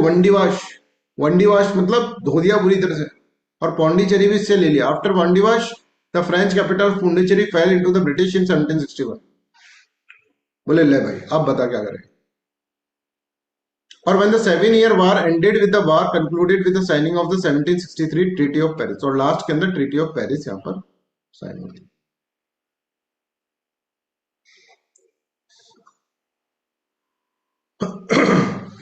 ठीक है, समझ में आ गया सबको? तो यहां पर 3 ट्रीटी के अंदर फिर ये होता है। और ट्रीटी ऑफ पेरिस के अंदर क्या कहते हैं कि मद्रास तो भैया हमारा ही रहेगा। तुमने अपनी पूरी एडी चोटी का जोड़ लगा दिया, Madras will be with the British. ये डिसाइड हो गया इस बार के बाद। और बोला साहब पौंडीचेरी तो दे दो साहब, प्लीज पौंडीचेरी तो दे दो। और चंद्रा नागौर भी उन्होंने ले लिया उसको। बोले ठीक है दे देंगे, पर पौंडीचेरी को फोर्टिफिकेशन मत करना, मतलब किलाबंदी नहीं करेगा उसको, कि वहां पे आदमी कर, तो आराम से पौंडीचेरी को ट्रेड पर्पस के लिए यूज कर, आराम से रहे चुपचाप। सीधी सी बात है, ट्रीटी ऑफ पेरिस इस तरह से होगा। ठीक है, और इसके बाद फ्रांस और कोई भी और पावर, कोई और पावर बची नहीं है। ब्रिटेन, और ब्रिटेन का एस्टेब्लिशमेंट अब ये पक्का हो गया कि भाई भारत को रूल जो करेगा ना वो ब्रिटेन ही करेगा। फ्रांस भी टक्कर नहीं दे पाया, डच भी टक्कर नहीं दे पाया। ठीक है, डेनिश अभी पढ़ लेंगे, डेनिश तो कुछ भी नहीं था। ठीक है, वो तो बेचारा कमजोर आदमी था, चलो भाई सब लड़ रहे मैं भी लड़ लूं, वैसा था। कोई टक्कर नहीं दे पाया, कोई नहीं है टक्कर में। ठीक है, समझ में आ रहा है? ब्रिटेन का ये डिसाइड हो गया कि डोमिनेंट पोजीशन में आ गया कि भारत के ऊपर भाई ये रूल करना है। सब उसके आगे हाथ जोड़ के एक बार चले गए। ठीक है, तो यहाँ पे देखो treaty of Paris, Madras will remain under the control of the British as per the part of this treaty Chandernagore and Pondicherry was return to the French. और फ्रेंच जो होंगे वो क्या करेंगे, एक तरह से would not fortify Pondicherry. Bye bye tata see you हो गया किसका, और यूरोपियन पावर्स। तो इसमें डिसाइड हो चुका है। ठीक है, this was the last nail in the coffin of the, है ना, ताबूत के अंदर आखिरी कील। ठीक है, French ambition of an Indian empire, British were now the dominant power in it. कोई नहीं है टक्कर में। ठीक है, ठीक है सर, समझ में आ गया। पहला, अब देखो, अब रिवाइज करो। पहला ए से पूछ के तुम चल गए ऑस्ट्रिया, बस काम खत्म। ऑस्ट्रिया में वार ऑफ सक्सेशन चल रहा है, ये यहाँ पे लड़ने लग गए भाई पागलों की तरह। फिर ऑस्ट्रिया में ही शांति वार्ता हुई, ट्रीटी ऑफ एक्सला शेफल हुई, और यहाँ पर भी ट्रीटी ऑफ एक्सला शेफल हुई। ठीक है, सेकंड में 2 है, हैदराबाद और आरकोट। हैदराबाद में आसिफ जहाँ फंसते मर गए बेचारे। ठीक है, लड़ मरे ये लोग, एनजेड और Mz. Mz supported by France और एनजेड सपोर्टेड बाय ब्रिटिश। मर गया ये एनजेड, और एमजेड जो था वो यहाँ पे मुजफ्फरजंग यहाँ पर बैठ जाए। ठीक है, फिर ये क्या करेंगे, मुजफ्फरजंग को मार देंगे ब्रिटेन वाले, तो यहाँ पे सलाबत जंग बैठ जाएगी। सलाबत जंग भी फ्रांस वाला ही था। आरकोट के अंदर अगर हम लड़ाई देखेंगे तो अनवरुद्दीन खान को फ्रांस वाले मारते हैं, इसका बेटा मोहम्मद अली भाग लेता है तिरंचुपल्ली। ठीक है, और यहाँ पे चंदा साहिब को बना देता है, चंदा साहिब को मार देते हैं ब्रिटेन वाले, और मोहम्मद अली को यहाँ पर बना देते हैं। ऐसे विन विन सिचुएशन। फिर ट्रीटी ऑफ पुडुचेरी यहाँ पे साइन होती है। पुडुचेरी और पुडुचेरी साइन होती है तो उसके बाद क्या होता है कि भाई नेटिव की लड़ाई में हम कहाँ हैं, इसके अंदर आएंगे। फिर थर्ड कार्नेटिक वार होता है, और थर्ड कार्नेटिक वार आपको पता है क्यों हुआ है? 7 साल का वार चल रहा है वहां यूरोप के अंदर, तो बोले हम भी लड़ेंगे लोकल वर्जन। और लड़ते हैं तो लड़ लड़ के फिर लड़ो पिटो, फ्रांस वालों को पूरी तरह पीटते हैं। वांडीवाश, बैटल ऑफ वांडीवाश में वाश कर देते हैं, कूटे कूटे लैली को लिली बना देता है, कूट कूट के बोले कि यार इतनी बेइज्जती, अब तो हम कुछ नहीं करेंगे। Right, I hope this is clear. तो इस तरह से, और यहाँ पे ट्रीटी ऑफ पेरिस होता है। I hope this is clear to everyone. अब जो सबसे इंपॉर्टेंट चीज है भाई, हम जो कंफ्यूज होते हैं, तो ट्रीटी ऑफ पेरिस को रख देंगे फर्स्ट में, ट्रीटी ऑफ पुडुचेरी को रख देंगे किसके अंदर, थर्ड में, है ना। और ट्रीटी ऑफ एक्सला शेफल को रख देंगे सेकंड में। ऐसा ऐसा करते हैं। तो इन ट्रीटीज को याद करने की एक ट्रिक बता रहा हूँ, ट्रीटी को याद करने की ट्रिक, है ना, बिल्कुल देसी भाषा के अंदर समझो। या चप्पल, ठीक है, चप्पल उठाई, किसी की चप्पल, है ना, पड़ी, पड़ गई इसके, और देखो खून ही खून आ गया, खून रिस गया, खून रिस गया, रिस जाता है ना, खून रिस जाता है। पड़ी मतलब पुडुचेरी, ठीक है। और चप्पल मतलब एक्चुअली शापल। चप्पल उठाई, सर पे दे मारी, सर पे पड़ी, खून रिस गया। ये इमेज याद कर लो, तीनों ट्रीटी याद हो जाएंगी, first second third. I hope this is clear to everyone. तो हर चीज का सॉल्यूशन है अपने पास, डोंट वरी, ठीक है। कोई भी चीज अपन को कंफ्यूज नहीं रखनी, और खुद भी बनाया करो। अगर खुद को बनानी है तो खुद बना लिया, पर ऐसी बनाओ जो बहुत वियर्ड हो। अभी कितनी वियर्ड है, ये कभी भूल पाओगे? चप्पल पड़ी खून रिस गया, ये इमेज कभी नहीं भूल पाओगे। वियर्ड है ना भाई, अचानक से दिमाग में सोचा अरे भाई ये क्या आ गया, दिमाग को भी इंटरेस्टिंग लगा, उसके अंदर फिर वो चीज छप गई। समझ में आ रहा है? अब मैंने आपसे पूछा कि ये बताओ कौन सा बॉडी पार्ट, अब तुम सोचने लग गए यार कौन सा बॉडी पार्ट पसंद होगा उसको, है ना। तो तुमने आंख बोल दिया, फोरहेड बोल दिया, फिर एकदम से मैंने बताया ईयर, फिर कैनोर, कान से याद करा कैनोर, हो गया यार।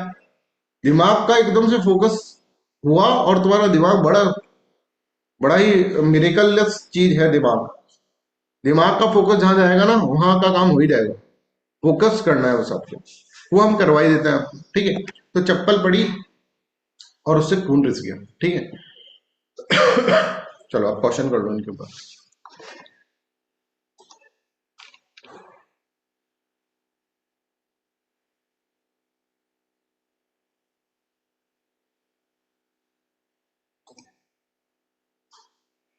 एक्चुअली शेफल, हम तो चप्पल ही पढ़ेंगे उसको। भारत के अंदर तो नाम बिगाड़ने की टेंडेंसी है बाहर के नाम।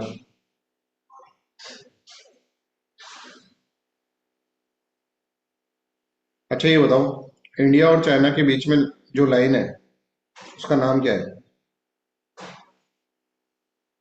Anybody in the class?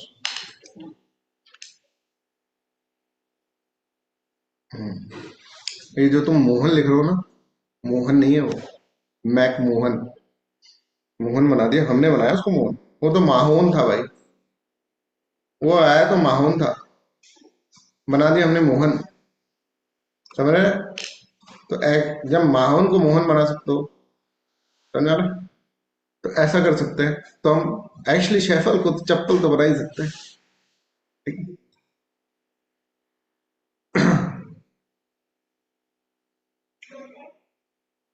चलो 50 सेकंड का है स्टेटमेंट फर्स्ट।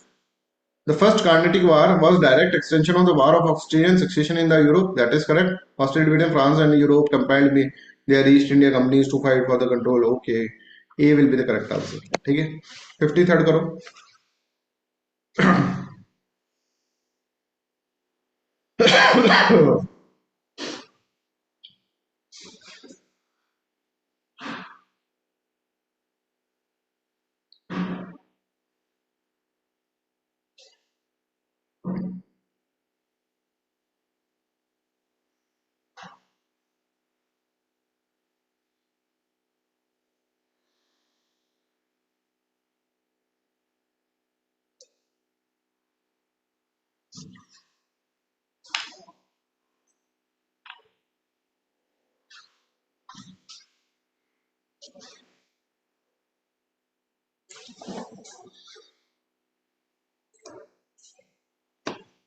सही तो है डी। ये गलत है ना सी, पौंडीचेरी का कहाँ से आ गया, फिर मद्रास लिया था, मद्रास वापस दे दिया बस। Permanently transfer Pondicherry to Britain, ये कहाँ हो गई? समझ आ रहा है? ये तो थर्ड में हुआ, ब्रिटेन के बाद पौंडीचेरी चला गया था। हाँ तो कॉलोनियल एक्सटेंशन ही तो हुआ, यूरोप के अंदर वार हो रहा है, उसका कॉलोनी, उसके अंदर कॉलोनी के अंदर एक्सटेंशन हो गया उसका। यूरोप के अंदर वार हो रहा है, सक्सेशन वार, उसका कॉलोनियल एक्सटेंशन हो गया। C will be right answer. 54।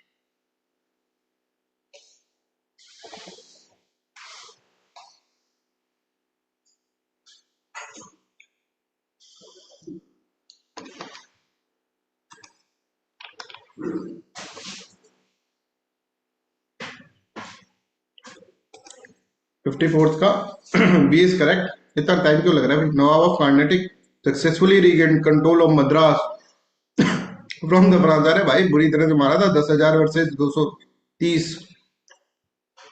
तो first and third will be the right answer. चलो 55 करो। बड़े कम बच्चे हैं, कम बच्चों में मजा नहीं आता पढ़ाने में ना। आज सब निकल लिए, सैटरडे था ना, फ्राइडे था ना, तो सब निकल गए चंडीगढ़। दो तीन बच्चों का मैसेज आया, सर हम जा रहे हैं Chandigarh.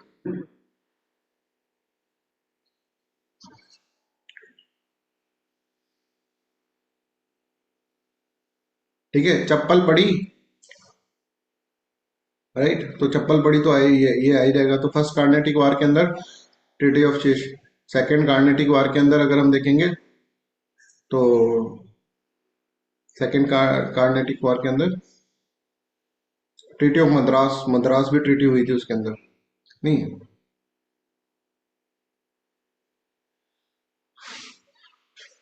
Second Carnatic treaty of Pondicherry, sorry, क्या कर रहे हैं इससे, treaty of Pondicherry, right?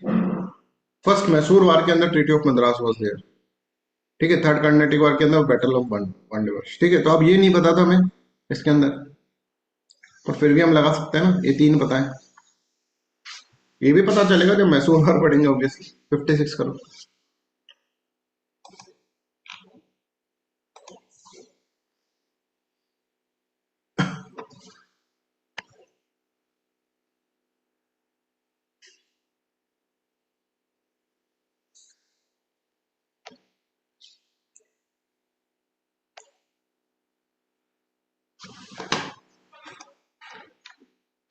C will be correct, first correct, but second is the British supported Muzaffar Jang as Nizam and Channa Sahib as Nawab।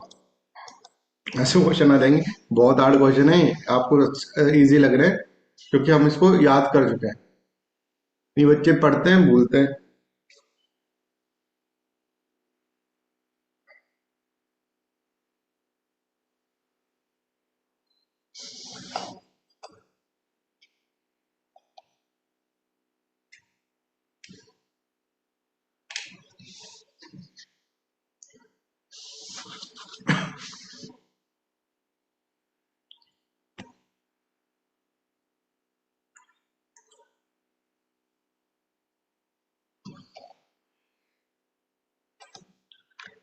ठीक है, ए विल बी करेक्ट आंसर, है ना? 58th,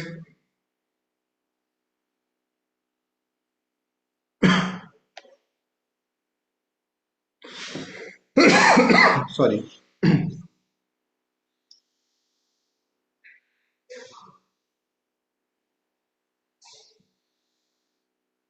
eliminate करके कर दो इसको तो।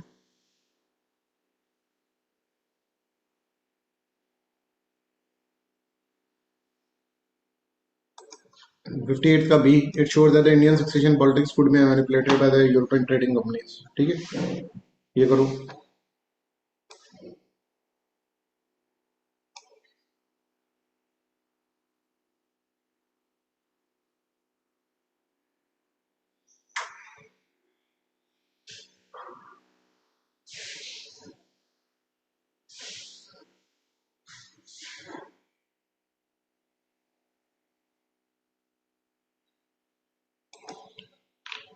ठीक है, ऐसा कुछ भी नहीं हुआ है। British secure Madurai Tanjore as a direct position, ऐसा तो कुछ भी नहीं पढ़ा अपन ने इसके अंदर, ठीक है। French repeat dominate in the Hyderabad after the war. Salabat Jung जो थे, है ना, तो that is correct, right. British emerge decisive political actor in the Carnatic, that is also correct. Carnatic में तो भाई ब्रिटिश हो गए, तो first second is correct. And अच्छा, ये तो क्वेश्चन ही गलत बन गया है। ठीक है, इसमें ऑप्शंस गलत आ गए हैं। क्या है, चलो ये करो, बैटल ऑफ बंदीवाश चलो।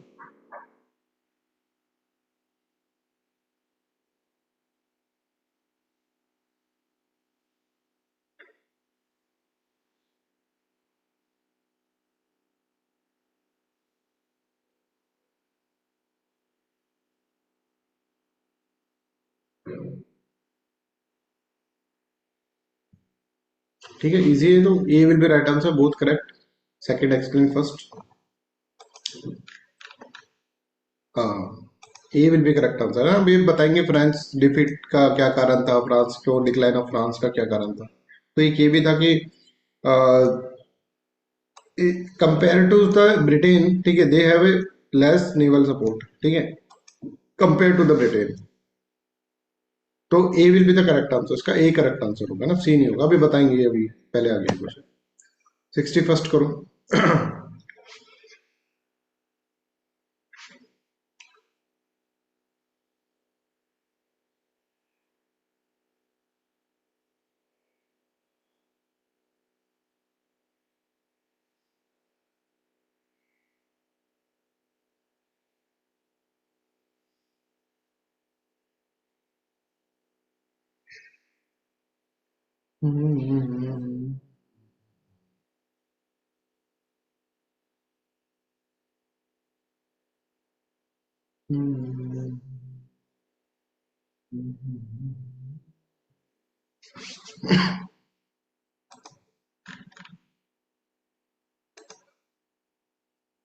ठीक है, second and third will be the right answer, है ना, B will be the right answer, ठीक है। 60 सेकंड करें, जो हुई है 60 सेकंड, ये शायद अपन ने कर लिया 60 सेकंड। 63rd करो।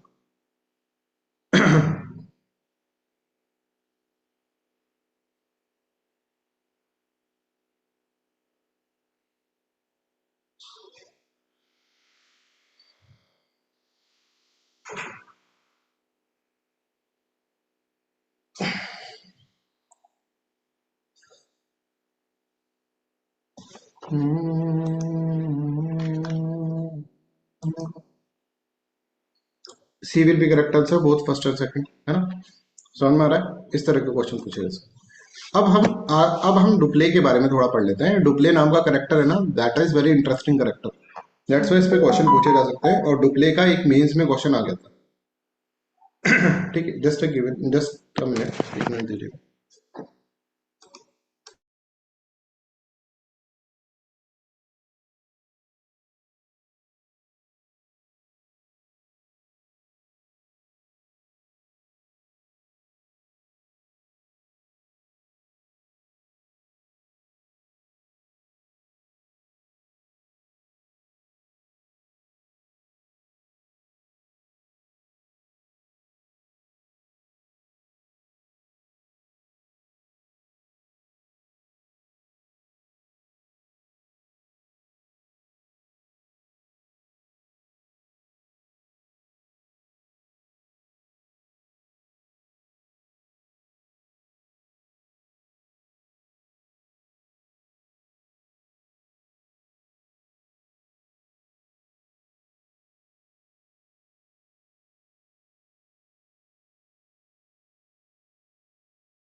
चलो, according to historians Dupleix possess quality of an administrator, administrator की क्वालिटी तो थी, डिप्लोमेट भी थे वो, and a leader besides having political insights with broad vision. ठीक है, उनका विजन बड़ा शार्प था। फिर भी डुप्ले अगर आप देखेंगे, डुप्ले जो होगा वो फेल हो गया। क्यों? इतनी सारी क्वालिटीज होने के बावजूद भी, है ना, वो ऐसे बोला जाता था Dupleix is like a juggler, जो अपनी बॉल्स को ऐसे, जादूगर होता है ना, 3-4 बॉल को एक साथ रखता था, उससे भी बात कर रहा है, उससे भी बात कर रहा है, ये कर रहा है, एक साथ रखता था। ठीक है, बट देखो, सिर्फ और सिर्फ डिप्लोमेसी होने से कुछ नहीं होता है। पर्सनल जो होता है ना, पर्सनल कैरेक्टर होता है, या फिर आप देखें personal qualities will also matter. तो डुप्ले को ऐसे बोलते थे कि इसका ना टेम्परामेंट बड़ा खराब है ना। टेम्परामेंट खराब होने के कारण इसके अपने कलीग से अच्छे रिलेशंस नहीं। तो ये अपने कमांडर को कुछ बोलता था, जैसे वहां पर उस वक्त अपन देखा था, वो कमांडर कह रहा था यार मद्रास को उनको वापस लौटा, डुप्ले में बोला नहीं नहीं नहीं, है ना। तो कमांडर के साथ, इसके ऑफिशियल्स के साथ इसकी काफी खराब रिलेशंस के रहते थे। थोड़ा अड़ियल टाइप का, ऐसा होता है ना यार, कुछ भी मतलब है दिमाग वाला आदमी पर अड़ियल। टेम्परामेंट कभी नहीं, इसका भरोसा नहीं कभी क्या कर लेगा। हाँ, दूसरा ये है कि इसकी पॉलिसीज बड़ी अच्छी होती है। जो सोचता था ना, वो बहुत अच्छा सोचता था। जैसे हम सोचते हैं ना कि आज ये कर लेंगे, कल ये कर लेंगे, परसों ये कर लेंगे, और मतलब स्ट्रैटेजी बहुत अच्छी बना लेते हैं सर हम। पर स्ट्रैटेजी पे अमल करना that is very difficult because of this attitude. इस एटीट्यूड के कारण एटीट्यूडनल प्रॉब्लम इसके अंदर थी। अगर इसका एटीट्यूड अच्छा होता ना, फ्लेक्सिबल एटीट्यूड होता थोड़ा, तो दिमाग तो बंदे में बहुत था।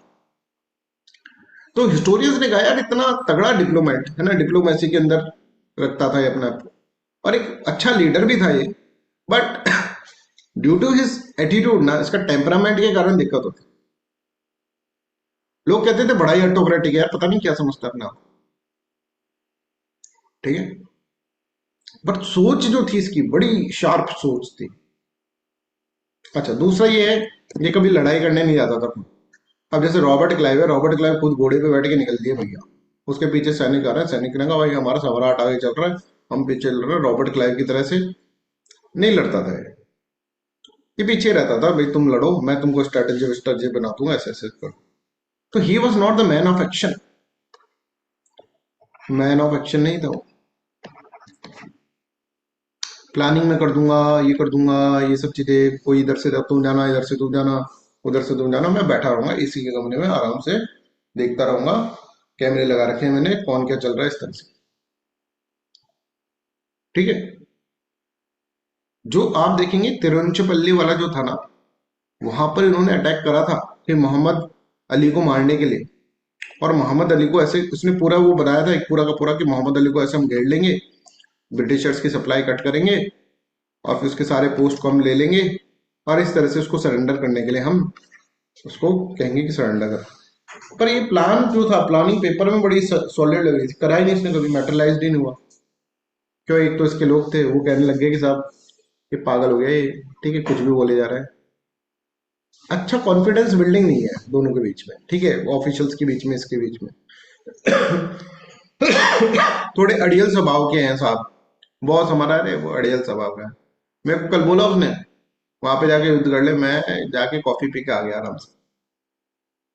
मैं सुनूंगा कि उसकी, वो हमारी चिंता है कि हमारे बारे में सोचता है क्या। एक होता है यार रिलेशन, होता है कि भाई साहब के लिए जान दे देंगे, वैसा रिलेशन नहीं था सर।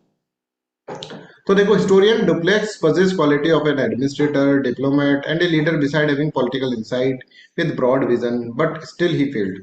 इसलिए तो उसको बुला लिया था, घोड़ियों को डाल दिया फिर उधर, ठीक है, सेकेंड वार के अंदर ही। तो Dupleix suffered from an over sanguine temperament, he hoped too often for too long, though losing the advantage in the critical situation. सोचता रह जा रहा है, क्रिटिकल सिचुएशन में एडवांटेज खत्म हो गया, सोच रहा है वो कर देना तो बढ़िया हो जाए। The peers of Dupleix did not like his autocratic behaviour on many occasions, ठीक है, बहुत सारे ओकेजन में उनके साथ लड़ाई भी होगी, right. Dupleix was not man of action, man of action नहीं था वो। जैसे क्लाइव घोड़े पे बैठ के निकल लिए बैटल फील्ड पे, चलो लड़ेंगे अब हम, राइट, वैसे ही नहीं था। French failed to capture Tiruchirappalli because the scheme sort out by the Dupleix could not be turn into the action by his commanders. ठीक है, Dupleix devised complex schemes, and कर लेंगे मोहम्मद अली को, ये कर देंगे, ये कर देंगे, पर नेवर मेटरलाइज्ड। तो इस तरह से, है ना, मीन्स में क्वेश्चन आ चुका है इसका, ठीक है। तो अब ये क्वेश्चन करो इसके ऊपर टू प्ले, क्योंकि पर्सनैलिटी को भी हमको समझना पड़ेगा भाई ना, जो इम्पोर्टेंट पर्सनैलिटी है इनके बारे में हिस्ट्री में काफी कुछ लिखा हुआ है।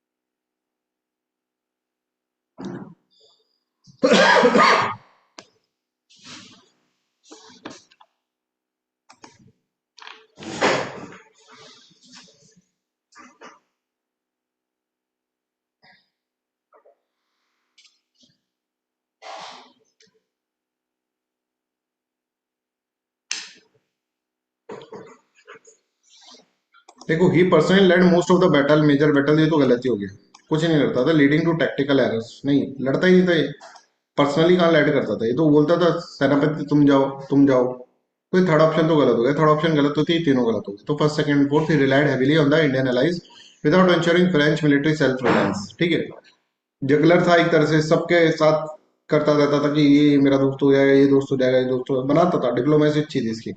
Fail to maintain unity with the French commander structure, that is correct. The French government refuse consistent financial support, financial support के कारण ही तो उसको हटा दिया था कि भाई तू इतना पैसा खर्च कर दिया, आ जा तू वापस। करो ना क्वेश्चन सही, ये third will be wrong sir और first second and fourth will be right, sir A will be sir right. ऐसे पर्सनालिटी के हेलो ऊपर क्वेश्चन आता हेलो सर। है। अब हम ये देख लेते हैं कि फ्रांस जो था, क्यों फ्रांस इंग्लिश से हार गया, ब्रिटेन से हार गया। ठीक है, he was very solid in the Europe, Europe के अंदर काफी अच्छा टक्कर देता था, पर इंडिया के अंदर क्यों हो गया? क्योंकि इंडिया के अंदर यूरोप में इतनी नेवी की जरूरत नहीं है। ठीक है, इंडिया के अंदर navy play very very important role. ठीक है, अगर मद्रास या कार्नेटिक को करना है तो navy will become a very important role, और नेवी इंग्लिश की was far better than the what French navy, French navy से काफी अच्छी ये थी। ठीक है, दूसरा France East India company, France East India company अगर हम देखेंगे तो that is a government owned company, government की कंपनी है, की कंपनी, गवर्नमेंट का बंदा, गवर्नमेंट की कंपनी, गवर्नमेंट के गवर्नर्स, सरकारी काम तो आपको पता है कैसा चलता है। ठीक है, यहाँ से एक ऑर्डर निकलता है, इतने में करेगा, इतने में तो ब्रिटिश ईस्ट इंडिया कंपनी जो कि एक प्राइवेट कंपनी थी, ये तो इसको ले जाएगी। ठीक है, तो इसको सब कुछ देखना होता था, अप्रूवल्स और ये सब चीजें। अब सरकारी काम तो डीले होते हैं, तो यहाँ पर आप ये देखो, ये भी English company was a private French company, on the other hand was a state concern. ठीक है, दूसरा इनके पास पहले से सेटलमेंट हो चुका था, Calcutta, Bombay, Madras, where French had only Pondicherry, Pondicherry इसके अंदर इनमें था। Right, I hope this is clear to everyone. इसके अलावा बहुत सारे और रीजन है, weak French naval power, financial weakness of the French East India Company, over dependence on the Dupleix, Dupleix भी एक रीजन है। राइट, डुप्ले लिमिटेशंस, ये लिमिटेशंस डुप्ले की, ये भी एक रीजन था। स्ट्रैटेजिक मिस्टेक, इन्होंने कभी बंगाल की तरफ नहीं गए, नीचे ही रह गए बस कार्नेटिक और इसके अंदर ही। Right, poor coordination between the French companies and the French government and the company, government और कंपनी के बीच में पुअर। ठीक है, interference, hesitations, lack of clarity, because सरकारी कंपनी है। Internal rivalries with the French commands, ठीक है, आपस में लड़ते रहते थे ये सब। राइट, तो ये यहाँ पर अपन ने फ्रांस का पढ़ लिया। राइट, तो यही तक रखते हैं आज का क्लास, है ना, फ्रांस ईस्ट इंडिया कंपनी तक। ठीक है, ये फ्रांस का खत्म हुआ, वन डी वॉश से वन डी वॉश हो गया इनका। ठीक है, अब चलो डेनिश भी पढ़ लेते हैं। डेनिश ज्यादा कुछ बड़ा नहीं है, एक दो बार, एक दो पॉइंट ही है इसके अंदर। ये थे डेनिश गरीब लोग, डेनमार्क के, उन्होंने बोला सब जा रहे हैं हम भी जाते हैं वहां पे, हम अपनी किस्मत आजमाते हैं। पर गरीब आदमी कौन सुनता है, ना पैसा ना कुछ, निकल लिए बस, है ना। तो Danish were among the earliest Europeans after the Portuguese, Dutch and the English to establish trading presence in India. They entered India under the Danish East India Company formed in 1618. ठीक है, 1620 के अंदर डेनिश एडमिरल ये जाता है, नायक of Tanjore से permission ले लेता है और ट्रंक के बार के अंदर सीधे जाके बार में बैठता है, सस्ती दारू पीता है, पैसा नहीं था ना। On Coromandel coast they built fort Dansborg which become their main base. ठीक है, तो important location Tranquebar near the Tanjore. ठीक है, फर्स्ट फैक्ट्री सिरमपुर के अंदर होता है नियर कलकत्ता। ठीक है, later manufactory sold to the Britain in 1845। तो ये सब इसके ये है कि डेनिश ट्रांक्यूबार हो गया, सिरमपुर हो गया, बालासोर, पोर्ट नोवो, राइट। आप देखेंगे तमिलनाडु के अंदर ये सब चीजें इसके अंदर है। डिक्लाइन क्यों है? बहुत पैसा नहीं था भाई, सस्ती दारू पीते थे, राइट। तो कमर्शियली वीक बार के अंदर है ना, बार से अपन याद कर रहे हैं ना। And could not compete with the English and the French companies. Danish East India Company collapsed around 1720, revived briefly, but से लास्ट के अंदर फिर उन्होंने सब कुछ अपना बेच ही दिया, ठीक है, ब्रिटेन को बेच के चले गए। तो ये इनकी कहानी यहाँ पर मतलब। तो हमने एक तरह से अराइवल ऑफ यूरोपियंस इस तरह से हमने कवर कर लिया। अब कल के लेक्चर में एक सेपरेट टॉपिक स्टार्ट करेंगे ब्रिटेन का इन्फ्लुएंस, ठीक है। और जब 1707 में जब औरंगजेब की डेथ हुई तो भारत के क्या हाल थे, वहां से अपन स्टार्ट करेंगे। और फिर सारे एंग्लो सिख वार, ठीक है, एंग्लो बंगाल वार, राइट, हैदराबाद वार, मैसूर वार, है ना, सब सारे वार्स अपन उसके अंदर कंप्लीट करेंगे धीरे धीरे, राइट। जब जिसका जैसा समय आएगा वैसा अपन करें। I hope this is clear to everyone. यहाँ तक सबको क्लियर है? आज की क्लास यहीं तक रख रहे हैं और कल और परसों का ऑफ रहेगा। देन वी विल, हाँ, एक टेस्ट है आपका संडे को। बस यही सब, ज्योग्राफी चली रही है आपकी बढ़िया, राइट। ये पॉलिटी खत्म होगी, मॉडर्न हिस्ट्री स्टार्ट होगी, तो इस महीने काफी कोर्स आपका कंप्लीट हो जाएगा। मॉडर्न हिस्ट्री में भी काफी चीजें अपन कवर कर लेंगे और 7 जनवरी तक मेरा प्लान है कि मॉडर्न हिस्ट्री को कंप्लीट कर दूं, ठीक है। उसके बाद फिर अपन इकोनॉमिक्स स्टार्ट कर लेंगे और आर्ट एंड कल्चर भी फिर करते रहेंगे। फिर थोड़ा टाइम मिलेगा अपन को तो हम पॉलिटी के रिमेनिंग पोर्शंस कर लेंगे। सी सेट पे आप भी फोकस करिए, सी सेट टाइम आने पर टाइम आने पर मैं आपको करवा दूंगा, राइट। बट प्लीज और प्लीज अगेन हाथ जोड़ के रिक्वेस्ट है, ये देखो लंबे हाथ जोड़ के रिक्वेस्ट है, इसका हिस्ट्री को साथ साथ चलने देना प्लीज। अब इसमें भी ये मत करना कि हिस्ट्री का वो हो जाएगा, राइट। तो please try to understand this is very good, ठीक है। करंट अफेयर्स चलेंगे, डोंट वरी यार, करंट अफेयर्स को भी लेके चलेंगे। 1.5 वाला है ना, वो स्टार्ट करेंगे अपन, हाँ? तो बस थोड़ा सा और समय मिल जाए तो करंट अफेयर्स के ऊपर एक बार फोकस करंट अफेयर्स पे हो जाएगा, वैसे चल जाएगा। Don't worry about current affairs की, चिंता मत करो, बहुत समय है अपने पास। In PCS very helpful. Yes, PCS देखो अपन ने कितने अप्रोक्सीमेटली अपन ने उसके अंदर करंट अफेयर्स में 100 150 टॉपिक करे होंगे। 150 टॉपिक में से 4-5 क्वेश्चन तो आ ही गए थे पीसीएस में, पूरे कर लेते तो पूरे आ जाते, ठीक है। तो एनवायरनमेंट में भी काफी मदद मिली होगी आप लोगों को। एनवायरनमेंट तो गोविंद सर पढ़ाएंगे, अगर किसी को मतलब मेरी क्लासेस एनवायरनमेंट की है पर यार वो बहुत डिटेल्ड है, फिर आपके पास इतना समय नहीं है, गोविंद सर से पढ़ लो उसलिए ना। मैं भी पढ़ा सकता हूँ एनवायरनमेंट, बट वो बहुत डिटेल्ड हो जाएगा फिर। चलो गोविंद सर को पढ़ाने दो एक बार, फिर अपन देखते हैं और रिवाइज करवा दूंगा मैं तुमको एनवायरनमेंट। अच्छा, एक मैंने और प्लान करा है, मैं आपको बता रहा हूँ, ठीक है, but I am not sure about that, कि हम जल्दी से कोर्स खत्म करके रिवीजन क्लासेस भी इसके अंदर स्टार्ट कर देते हैं। अब भाई जब तुम्हारे साथ ही रहना है तो फिर रिवीजन भी करा देते हैं, है ना। हम कोई नया कोर्स स्टार्ट नहीं कर रहे हैं बीच में, ठीक है। रिवीजन हम आपको करवा देंगे, और जैसे पॉलिटी का 4-5 दिन में पॉलिटी का रिवाइज करवा दिया, ठीक है, फिर उस 4-5 दिन को फिर 2 दिन में कन्वर्ट कर दिया, फिर 1 दिन में पूरा पॉलिटी रिवाइज करवा दिया, वैसा भी करने की प्लान कर रहे हैं। तो करने की तो बहुत है इच्छा, पर डुप्ले नहीं बन जाएगी, ठीक है। सोचा बहुत, हुआ कुछ नहीं, ठीक है। तो आप लोग मेहनत करते रहो, दैट इज वेरी इंपॉर्टेंट। मेहनती बनो, डेडिकेटेड सोल्स हो आप सब लोग, ठीक है। बहुत मेहनत कर रहे हो आप, मुझे पता है, बट और करो। और मैंने आपको बोला distractions are very dangerous, D for distraction, D for danger, ठीक है, उससे अवॉइड करो। अपनी प्रिपरेशन को फोकस रखो। मार्क्स अच्छे आ जाते हैं तो ओवर कॉन्फिडेंट मत हो, मार्क्स कम आ रहे हैं तो ज्यादा डिप्रेस होने की जरूरत नहीं है, ठीक है। I am there with you, और मेहनत करोगे तो भगवान भी तुम्हारे साथ हो, ठीक है। So that's all, thank you so much.